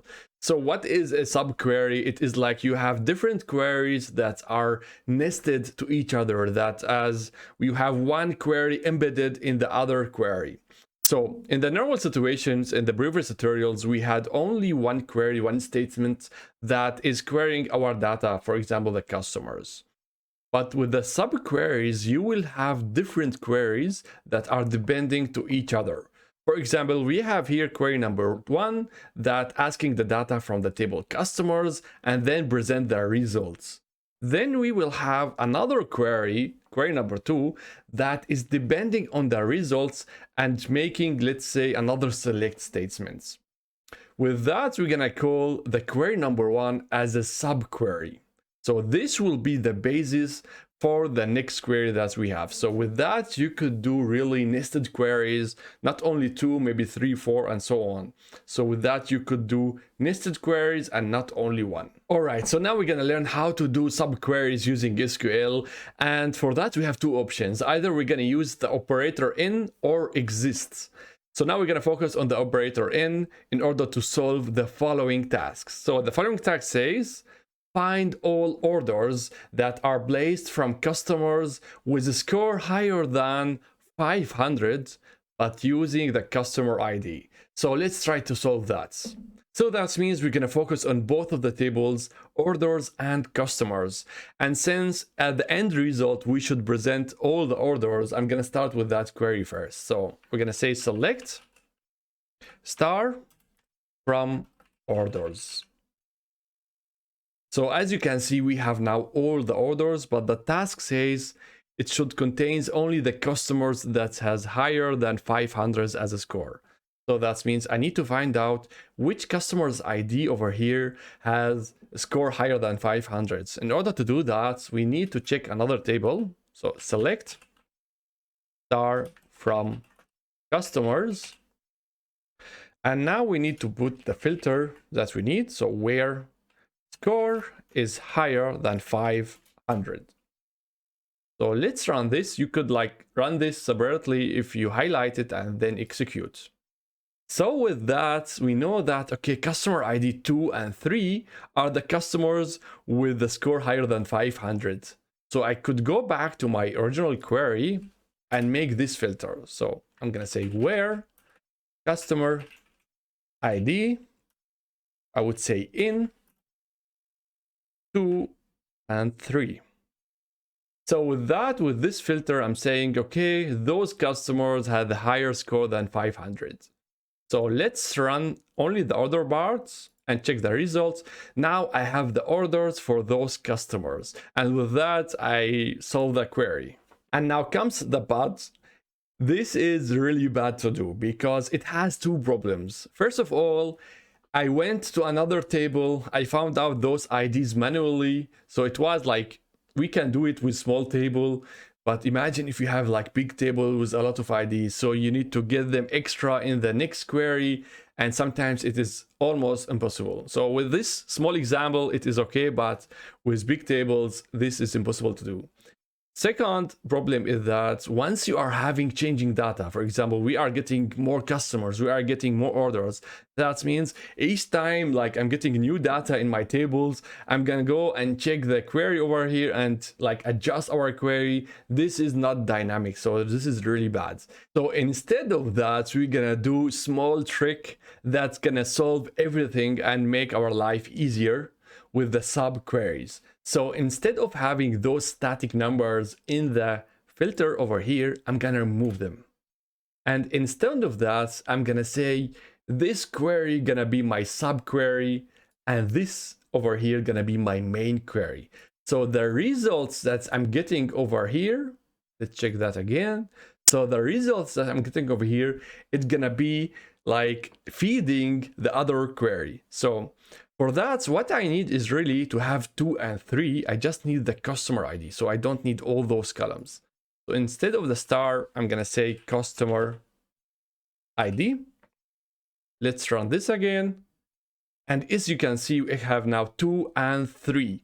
So it doesn't matter how many like new customers I'm gonna get, I'm gonna always have a full and right list for the next query. So what I'm gonna do, I'm just gonna like cut it and paste it over here. I'm just gonna put it in a new line so it looks much better.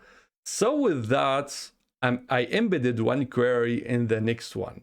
So this is the subquery. It has always those open brackets and close brackets.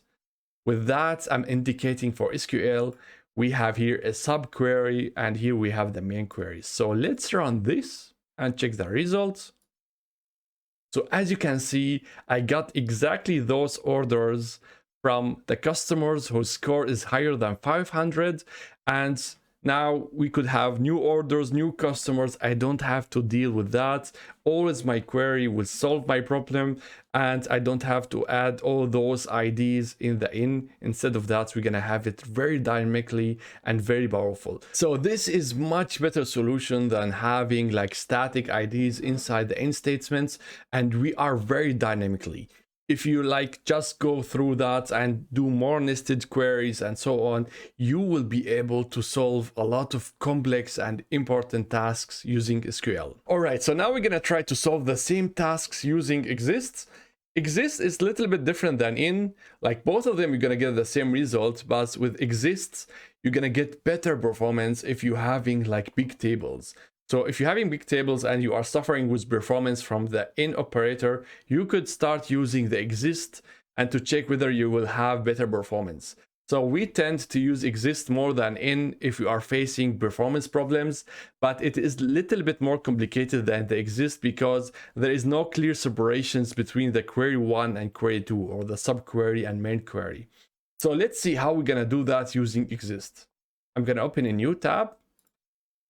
So we will have the same setup. So select star from orders, but now we're gonna have some like aliases because it is something like joins. So I'm gonna have the name O as alias for the orders.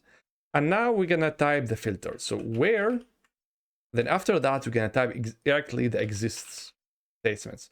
Where exists, then we will have the subquery. So now we're gonna write the subquery. So we're gonna select, and now here we could write anything as columns. So the exist will not depend on the selected columns over here. So you could write anything like customer ID or star or anything you want. We tend in SQL to write just one. So because we don't care about that. Just to make sure that the result from the SQL subquery, it is not important. It is like the join. So select one from customers. I will give it a name, C. Now we need to add the filter, and here it is exactly like you are doing the joins. So C customer ID equals to orders customer ID. So as I said, it's like a join.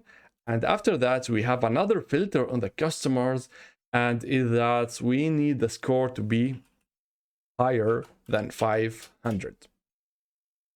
So with that, we have over here our subquery. It looks a little bit like complicated compared to the in. So here we have like some kind of like inner join. I cannot run this part of SQL. I will get an error because I have such a kind of like those comparison between the IDs. So in order to get the result, I need to run the whole thing. So let's see and run this. You can see I got exactly the same results. So exist and in will give you the same results. I tend to use in like when it is like, let's say small tables and so on. But once I have bad performance, I will switch to exist. And yeah, so it's up to you which one you're gonna use. But both of them are doing the subqueries and doing this dynamic in SQL. Alright guys, so that's all for this chapter. We have learned some advanced topics in SQL, and next we will start learning how to modify our data inside our SQL tables. And we will start with the insert statement.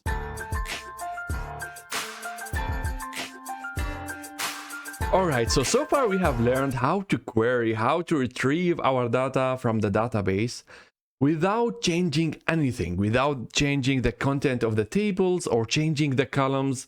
So we have used the command select in order to retrieve our data, and with that, those commands will not change our data inside our database. So as the next, we're gonna learn how to manipulate our data inside our database in order to change the contents. And for that, we have a new set of commands inside a new SQL category that is called DML, Data Manipulation Language. And inside it, we have three main commands. We have the insert. We could use it if we want to insert new data inside our tables. We have delete. If we have some existing rows and we want to delete it from the database, we could use the delete command. And the last one, we have update. If you want to update or to change the content of existing rows in our tables, we could go and use the update command. Alright, so now we're gonna start with the first command. We have the insert command. We're gonna learn now how to insert new rows to our database. So we're gonna focus on the table customers. As you know, in our tutorial database, we have 5 customers, and now we're gonna practice by adding one more new customer to our database to learn how to work with the insert command. So before now we are inserting any new stuff to our database, we really have to understand the structure of the table, the structure of the columns, because if we don't know the structure and the definition of those stuff, we will be having some errors while we are inserting the data. So just knowing that we have like 5 columns inside the table customers, that is not enough. So we really need to understand the definitions of the tables before we start inserting any new data to our table customers. And to do that, I usually use the following keyword. So describe customers, the table name. So what I'm saying now to the SQL, give me the definition of the table customers so I can have a look what do we have for each column. At the first look, it might look a little bit complicated. Don't worry about it. I'm going to explain all those stuff step by step. So we are saying, okay, database, explain for me or describe for me the table customers. As you know that each tables contain multiple columns, so we can see in the results we have here 5 columns. We have customer ID, first name, last name, country, and score, and those are the column names. And for each column we have over here descriptions or properties that describing each column. So we have here the data types. For example, if you check here now our table customers, we have in the customer ID only numbers and they are unique. So we have 1, 2, 3, 4, 5, and those are numbers. So the data type for the customer ID is like something like numbers, and in database we call them integers or int. And the first name, it's like we don't have only numbers, we have characters. So we have Maria, John, and they are like text. And we call them in the database varchar. There is different types for such a characters. For example, we have character or char and so on. But in the best practices, we use varchar because they optimize the spaces or the sizes in our database. So as well, we can see here there is like the size of the varchar. We have here 50. That means the maximum allowed size for the first name is only 50. So if you're having like more than 50 characters in the first name, the database will cut it and insert only 50 characters for the first name. So here we are like putting some rules for each columns. So the first name should maximum be 50 characters, the same for the last name and the country. So if you have really long name that is more than 50 characters, it will not fit this column and the database is gonna cut it. So you could apply as well at the data type over here some rules about the size of each column. And we have as well the score. As you can see in the scores, we don't have any characters. They are only like numbers. We call them integer. So with that, you can see, okay, each column has a different data type and you have more like understanding of the description of the columns. After that, there is the field called nulls. And you can see here only no and yes. It says, are the nulls are allowed in each column or not? So for example, on the customer ID, we are not allowing any nulls. So here, the database, if you insert any null, the database will say, no, it's not allowed. So in the definitions, there is no null allowed. And the same goes for the first name and the last name. So once we insert data to the customers, we always have to have customer ID, first name and last name. But now with the score and the country, we said yes. So the nulls are allowed. For example, as you can see in the score, we have here 1 null. And in the country, if you don't specify anything in the insert statements, there will be no problem and the database gonna show us a null. So here we can see the definition where we can add nulls and where it is not allowed. So we have over here as well a key. For each tables in SQL databases, we have primary keys. It is the keys that defines each customer or each row. For example, in our table over here, customers, we have the customer ID as a primary key. And once we say primary key, here comes 2 stuff. First, it is not allowed to be null, and second, it should be unique. That means it is not allowed to have two customers with the same ID. So Maria and John should always have different customer ID. We cannot have both of them, for example, the customer ID 1. So here should not exist any duplicates, and this is unique. So this is the most important thing to understand about the primary key, that they are unique. So if I go now and insert one more new customer and say, okay, we have a new customer called Anne, and she has the customer ID 5. But since in the database we have already the customer ID 5, the database is going to give you an error. So here it's very important to understand in the structure which column over here is our primary key. And then we have some other informations. For example, we have here extras. It says it is an auto increment. Auto increments means like if I add a new customer, the database is going to increment the customer ID automatically. For example, if I add in one more new customer, I don't have to specify like the customer ID should be number 6. The database is going to do it automatically. So here we have added some extra informations that it tell us this ID will be generated from the database and we don't have to specify it. So now we have more insights about the table customers. We know the definition of each column, and we could start now inserting new records or new rows to the table customers. So I'm gonna open new tab and we're gonna start using the insert. So I'm gonna type here insert into keyword, and then we have to specify the table name where we're going to insert our data in the table customers. Then we have now to specify the values for each column. So values, open brackets, and now we're going to start one by one. So the customer ID, I want to check that again. The customer ID is integer, it is the primary key, and auto increment. That means the database is gonna like increment the new ID. I don't have to do it myself. So I could go and say default. Defaults means the database is gonna take care of that and gonna insert the customer ID 6. You could go and say, okay, instead of that, I'm gonna type number 6, but I really don't recommend it, because if you have like big database and someone else is doing insert, or you forget about what is the last customer ID we have in database, so just make your life easier and type default. So now we have to enter the first name. I'm gonna use, for example, the first name Anna. Here we have problem in SQL database that you cannot just type the first name like this. It is a string, and in string we have to put it always inside single quotes or double quotes. So for example, I'm gonna use the double quotes in order to deal with the strings. If you don't do that, you will get an error. I usually use one quotes to insert the strings. So with that, it should be okay. The last name is the same thing, it is var character, and we have to put a name on it. So I'm gonna use Nixon as last name. So we have now the 3 columns: customer ID, first name, last name. Now we have country and score. So let's check the country. The country, it says it is var character, so we have to specify something over here, and we could leave it empty. So I don't have here really to insert anything if I don't want. And the same goes for the score. It is but integer, but we could leave it as well empty. So what I'm gonna do, I'm just gonna add the country.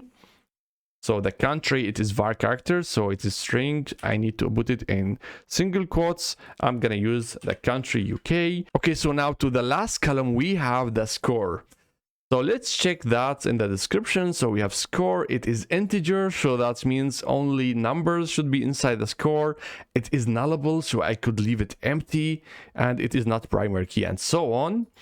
So that means I could leave it as a null, and that makes sense because Anna is a new customer and she doesn't have yet any like scores in our database or system. So that's why I could just write over here a null. Or I could leave it like 0 if I want. So with that, I will just leave it as a null. And let's just execute now the query and see whether we have everything right. So here we will not get any like result sets. We will just get here the information that everything is green and we have inserted the data. So in order to check now this user inside our database, we're gonna open new tab, select star from customers and see whether Anna is in the database. And yes, we have one more customer called Anna Nixon from country UK. The score is null, she's new, and we have the new generated ID, customer ID from the database. Okay, so now let's keep practicing and add one more customer, our customer number 7 in our database. So let's go and do that. So I'm gonna remove everything and start from the scratch, insert into our table customers, and now we're gonna add the values. So as usual, our first value, the customer ID, is gonna be default. The first name, I'm gonna use Max, and the last name, I'm gonna use Lang. But now the country and score, I could leave them empty, so I'm gonna use the null, and as well for the score null. So now, as you might already notice, what I've really done over here, I just gave a first name and last name. And for all others, I'm using some nulls and defaults. So we could like skip that and make our life easier with just adding the first name and the last name. So if I just remove the null over here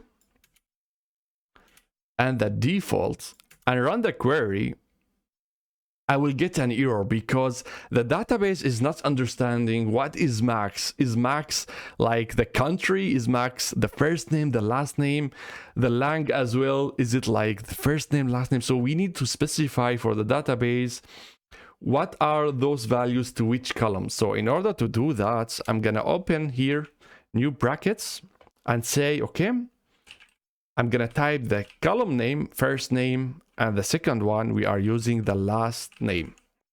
So with that, we are telling the database, okay, the first values belongs to the column first name, and the second value belongs to the column last name. And if I run this, we will not get an error because we have already done the mapping and everything else is done automatically. So that means the database knows the customer ID, it is like automatically generated. So it's going to generate a new ID. And since the database didn't find any information about the country and the score, it's going to put it as a default as a null. So let's check now the result. If I query now the same, select star from customers, and we can see the database done that and inserted our new customer Max Lang.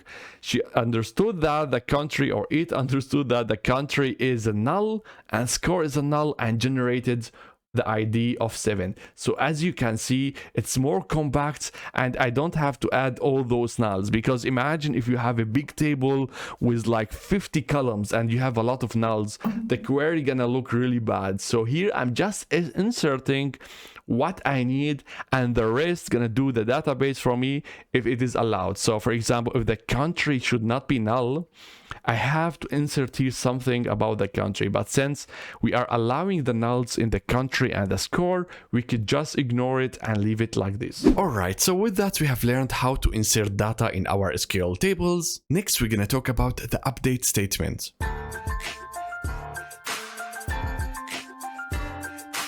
Alright, so now we're gonna talk about one more command in order to manipulate our data inside the database, and that is the update command. So you could use update in order to change the values of an already existing row in your tables. Okay, so let's have now the following task. We just added a new customer with the insert statements, and that is Max, the customer number 7.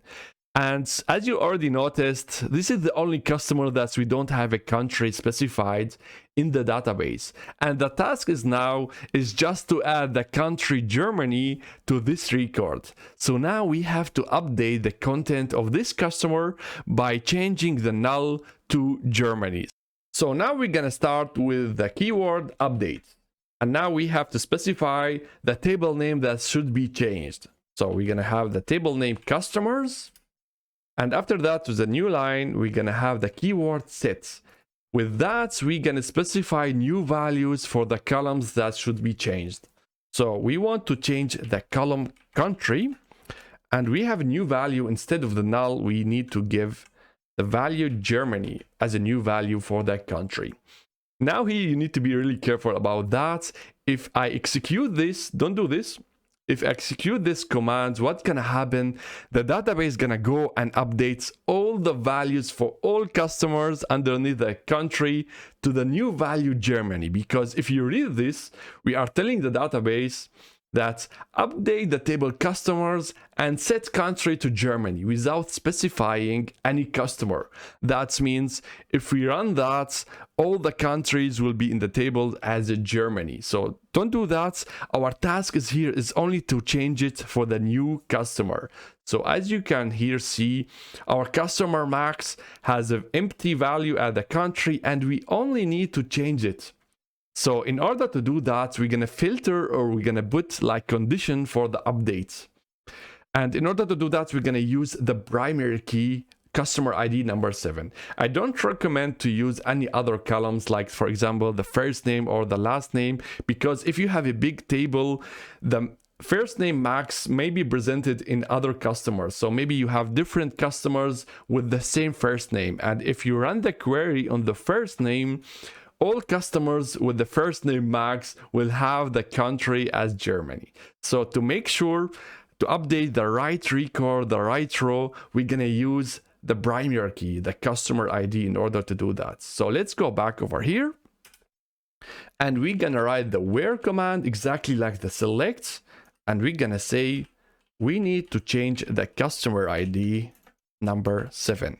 With that, we are telling exactly the database we have now new value in the country, and that is only for the customer ID number 7. So let's run this and go over here and run this again to check the value. So here we have it empty or null. And after the updates, now we have Germany inside the country. All right, let's have another task where we're gonna manipulate and update the content of our tables. The task says, our new customer Anna, she was active. She bought something in our website, and she has now the score of 100. So instead of having the score of null because she was a new customer, we have now 100 for Anna.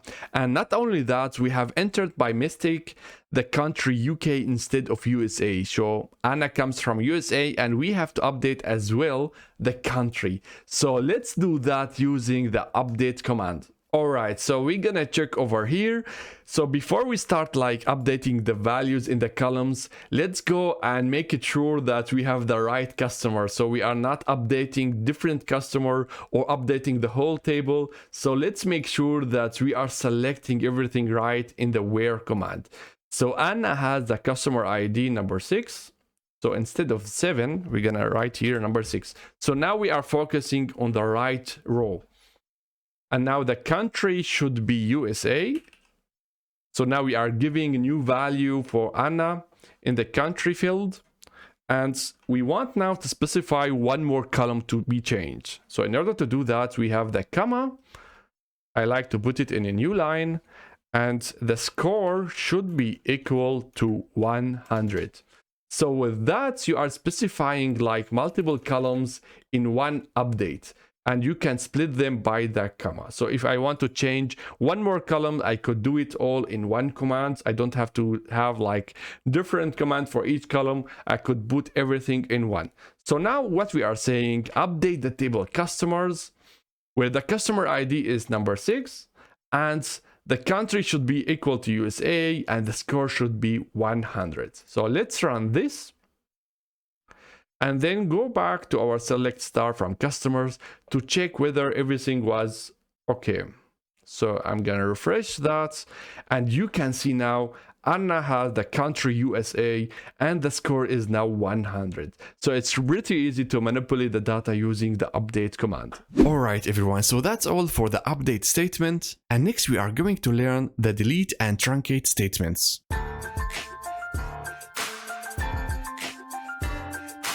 Okay, so now we're gonna move to the last command that we have under the data manipulation section, and that is the delete command. So in order to delete rows from our tables, we could use the delete, and let's have the following tasks. The task says, wait a minute, all the new users since yesterday or since today, they were wrong inserted in our systems and we have to delete them. So we have the customer Anna and the customer Max. They should be deleted from our database, from our tables. So in order to do that, it's pretty simple. We're gonna use the command delete. All right, so in order to solve that, we're gonna write very easy commands, and as well, it is very dangerous. So we're gonna start by writing the keyword delete from, and then comes the table name. So we need to delete from customers. As you can see, it's only 3 words. It's very easy, but if I execute this, be careful with that. It's gonna delete everything inside the table customers. So I'm not specifying anything. I'm saying delete from customers. And if I run it, the database is gonna delete all our customers from the database. So be careful with that. Always specify what do you want to delete exactly. So with that, it's like the updates. We're gonna use the where command and use the primary key, the customer ID. So we want to delete the customer ID number, let me check again, number 6 and 7. So in order to do that, I'm gonna use the in operator in 6, 7. So any customer IDs in 6 and 7 gonna be deleted. So this is my filter condition, and if I run this, both of the users gonna be deleted. So let's check that. If I run this over here, you can see both of the customers are deleted, and with that we have deleted some records from our customers. But be really careful what you are specifying in the delete, so you don't delete all your records. You might be during the development of your tables, you are inserting data like test data and you want to delete all of them. So if you want to make a table an empty, you could go and say, okay, delete from table name, and you're gonna make the table empty and then insert again test data. But if you are like deleting only few records, be careful what you are writing in the where condition so you don't lose all your data. One more thing here to talk about deleting rows is that you might be in situations sometimes you have very big table. And the mission is over here is to delete everything, to delete all the rows from this big table. So if you are using the delete from commands, it might take long time, because what SQL is doing, it's gonna go like for each bunch of data, delete it, then go to the next one. So it's gonna do it like an iterative manner, and it may take really long time. So instead of using delete, if you are sure that, okay, I want to make a table empty, I want to delete everything from the table, I just want to have the columns and nothing inside it. So instead of using delete, there is best practices to use another SQL command to delete the rows, and that is truncate keyword and customers. As you can see, it's only two words to destroy everything. So it's very like short command. Truncate customers, you are telling the SQL, okay, delete everything. I don't want to see any records inside my table. So the database is gonna do it really fast. So if I'm gonna run this query over here, so I'm just gonna remove the delete from, we are deleting everything in the table customers. So if I do select star from customers, the table is gonna be empty. So if you have done that and you want to have the test data again, just go to the tutorial database and rerun the whole script. Then you will have exactly the same situation before you are deleting the data from customers. Alright everyone, so that's all for this chapter. We have learned how to modify our data inside SQL tables. And now we're gonna jump to the last chapter, where we're gonna learn how to define our data using SQL. And first we will learn how to create SQL table.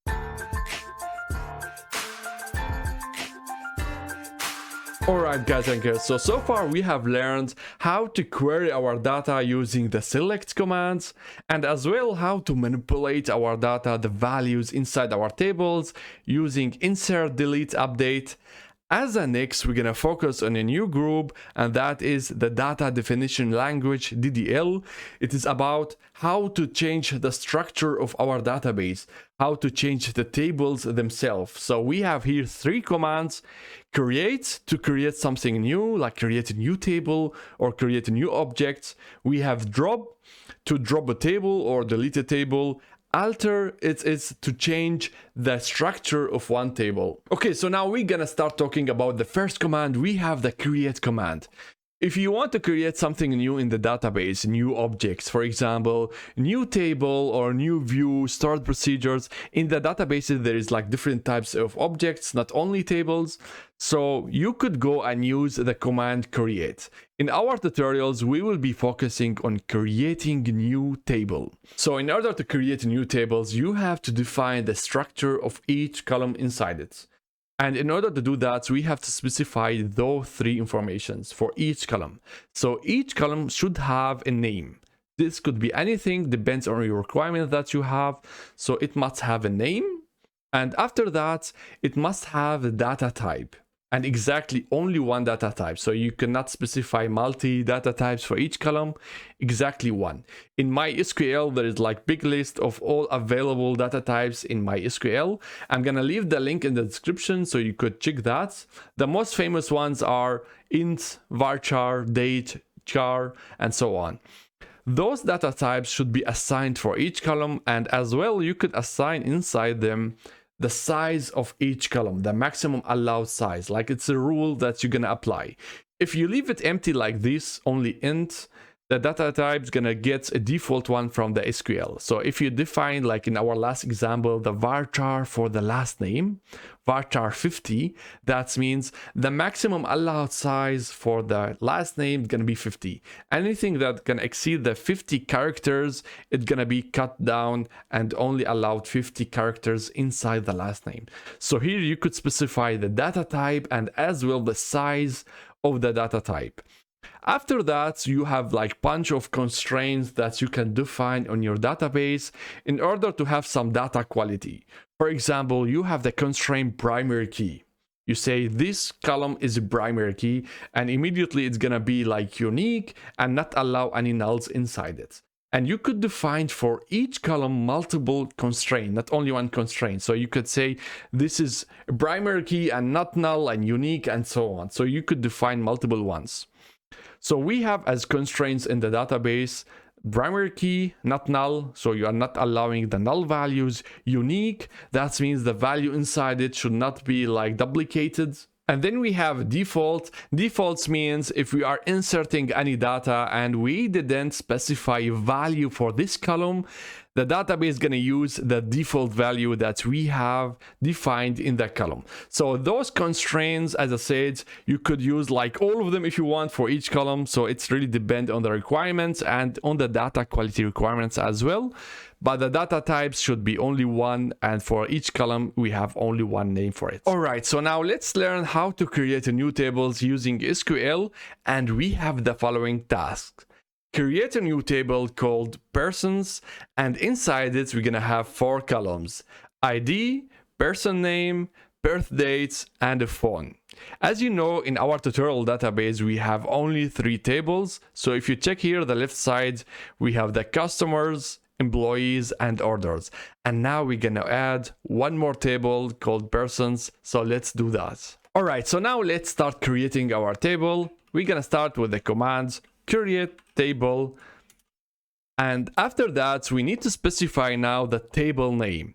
But before that, we have to enter the database name, or in other databases it is the schema name. So as you might already notice, in MySQL we have different databases. We have our tutorial database and some default ones. So we're gonna put this table in our tutorial database, and that is db_SQL tutorial, then dots, and here we're gonna put now the table name, and we have the persons. After that, we're gonna open 2 brackets, and inside them we're gonna define now the column structure. So let's start with the first column. We have the ID. This is our primary key, the most important like column in the whole table. It's something like the customer ID in the table customers. So the name of it gonna be ID. After that, I'm gonna have space, and then we have to define now the data type. Since it's gonna be sequence of numbers 1, 2, 3, 4, and so on, we're gonna use the data type integer int. I will not define the size. I'm gonna use the one that we have as a default from MySQL. So now we're gonna define the constraints that we want for this column. So here, since it is our primary key, we're gonna use the constraint primary key.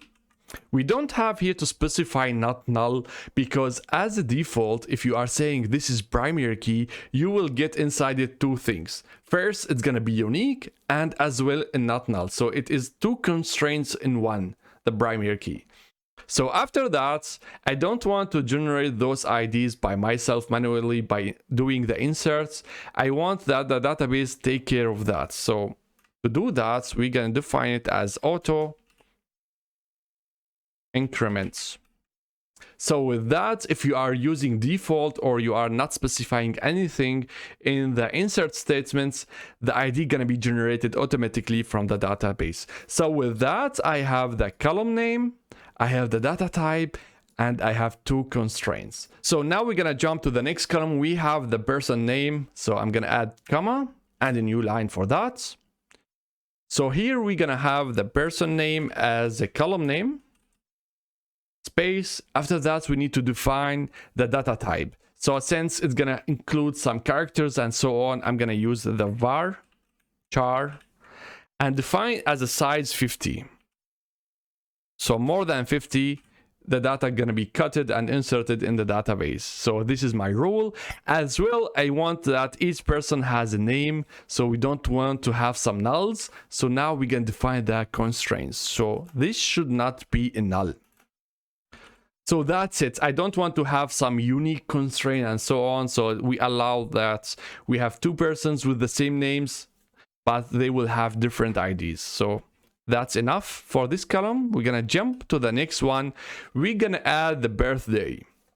So the name of that gonna be birthday space. The data type of that's gonna be date. And now I don't really want to specify any constraints because this column could be optional, so we will not add anything. So that should be enough. We have the column name and the data type of that. So comma, and the last one, we're gonna have the phone as a column name. The phone could be like characters as well. So varchar, varchar. And I'm gonna allow only 15 characters to be inside the fonts for some data qualities. So the fonts should not be in null. So here I'm gonna add a constraint not null. And one more thing that I could add as a constraint on this table is that each person should has a unique phone number. So we should not have two persons with the same phone number. In order to force such a quality at your table, we could add the unique constraints. And with that, we are telling in this column, we should have only unique phones and duplicates are not allowed. So now we have all our four columns. We have specified the data types and the constraints, and that's it. We could run the query over here. So we don't have any errors. If we check on the left side, we don't have yet the person. That's why, because we have to refresh the data over here. So click on refresh and you will see we have one more table called persons. Okay, so now let's check some stuff. For example, if I go and say select star from persons, just to check the table structure. So here I can see, okay, I have a table called persons, I have my four columns and everything is empty. You could go and as well check the describe command for persons. and query that, and you can see, okay, we have the fields, the data types, what is null, what is not null, the primary key, and what is unique, the auto increment, so you could check that everything is fine and as wanted. Alright everyone, so that's all about how to create SQL table, and next we are going to talk quickly about the alter tables.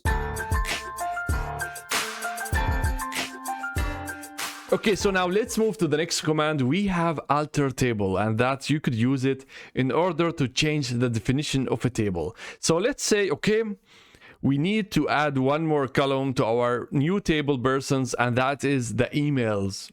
So in order to do that, it's pretty simple. So we could use, I'm going to remove this, we could use the keyword alter table and the table name persons.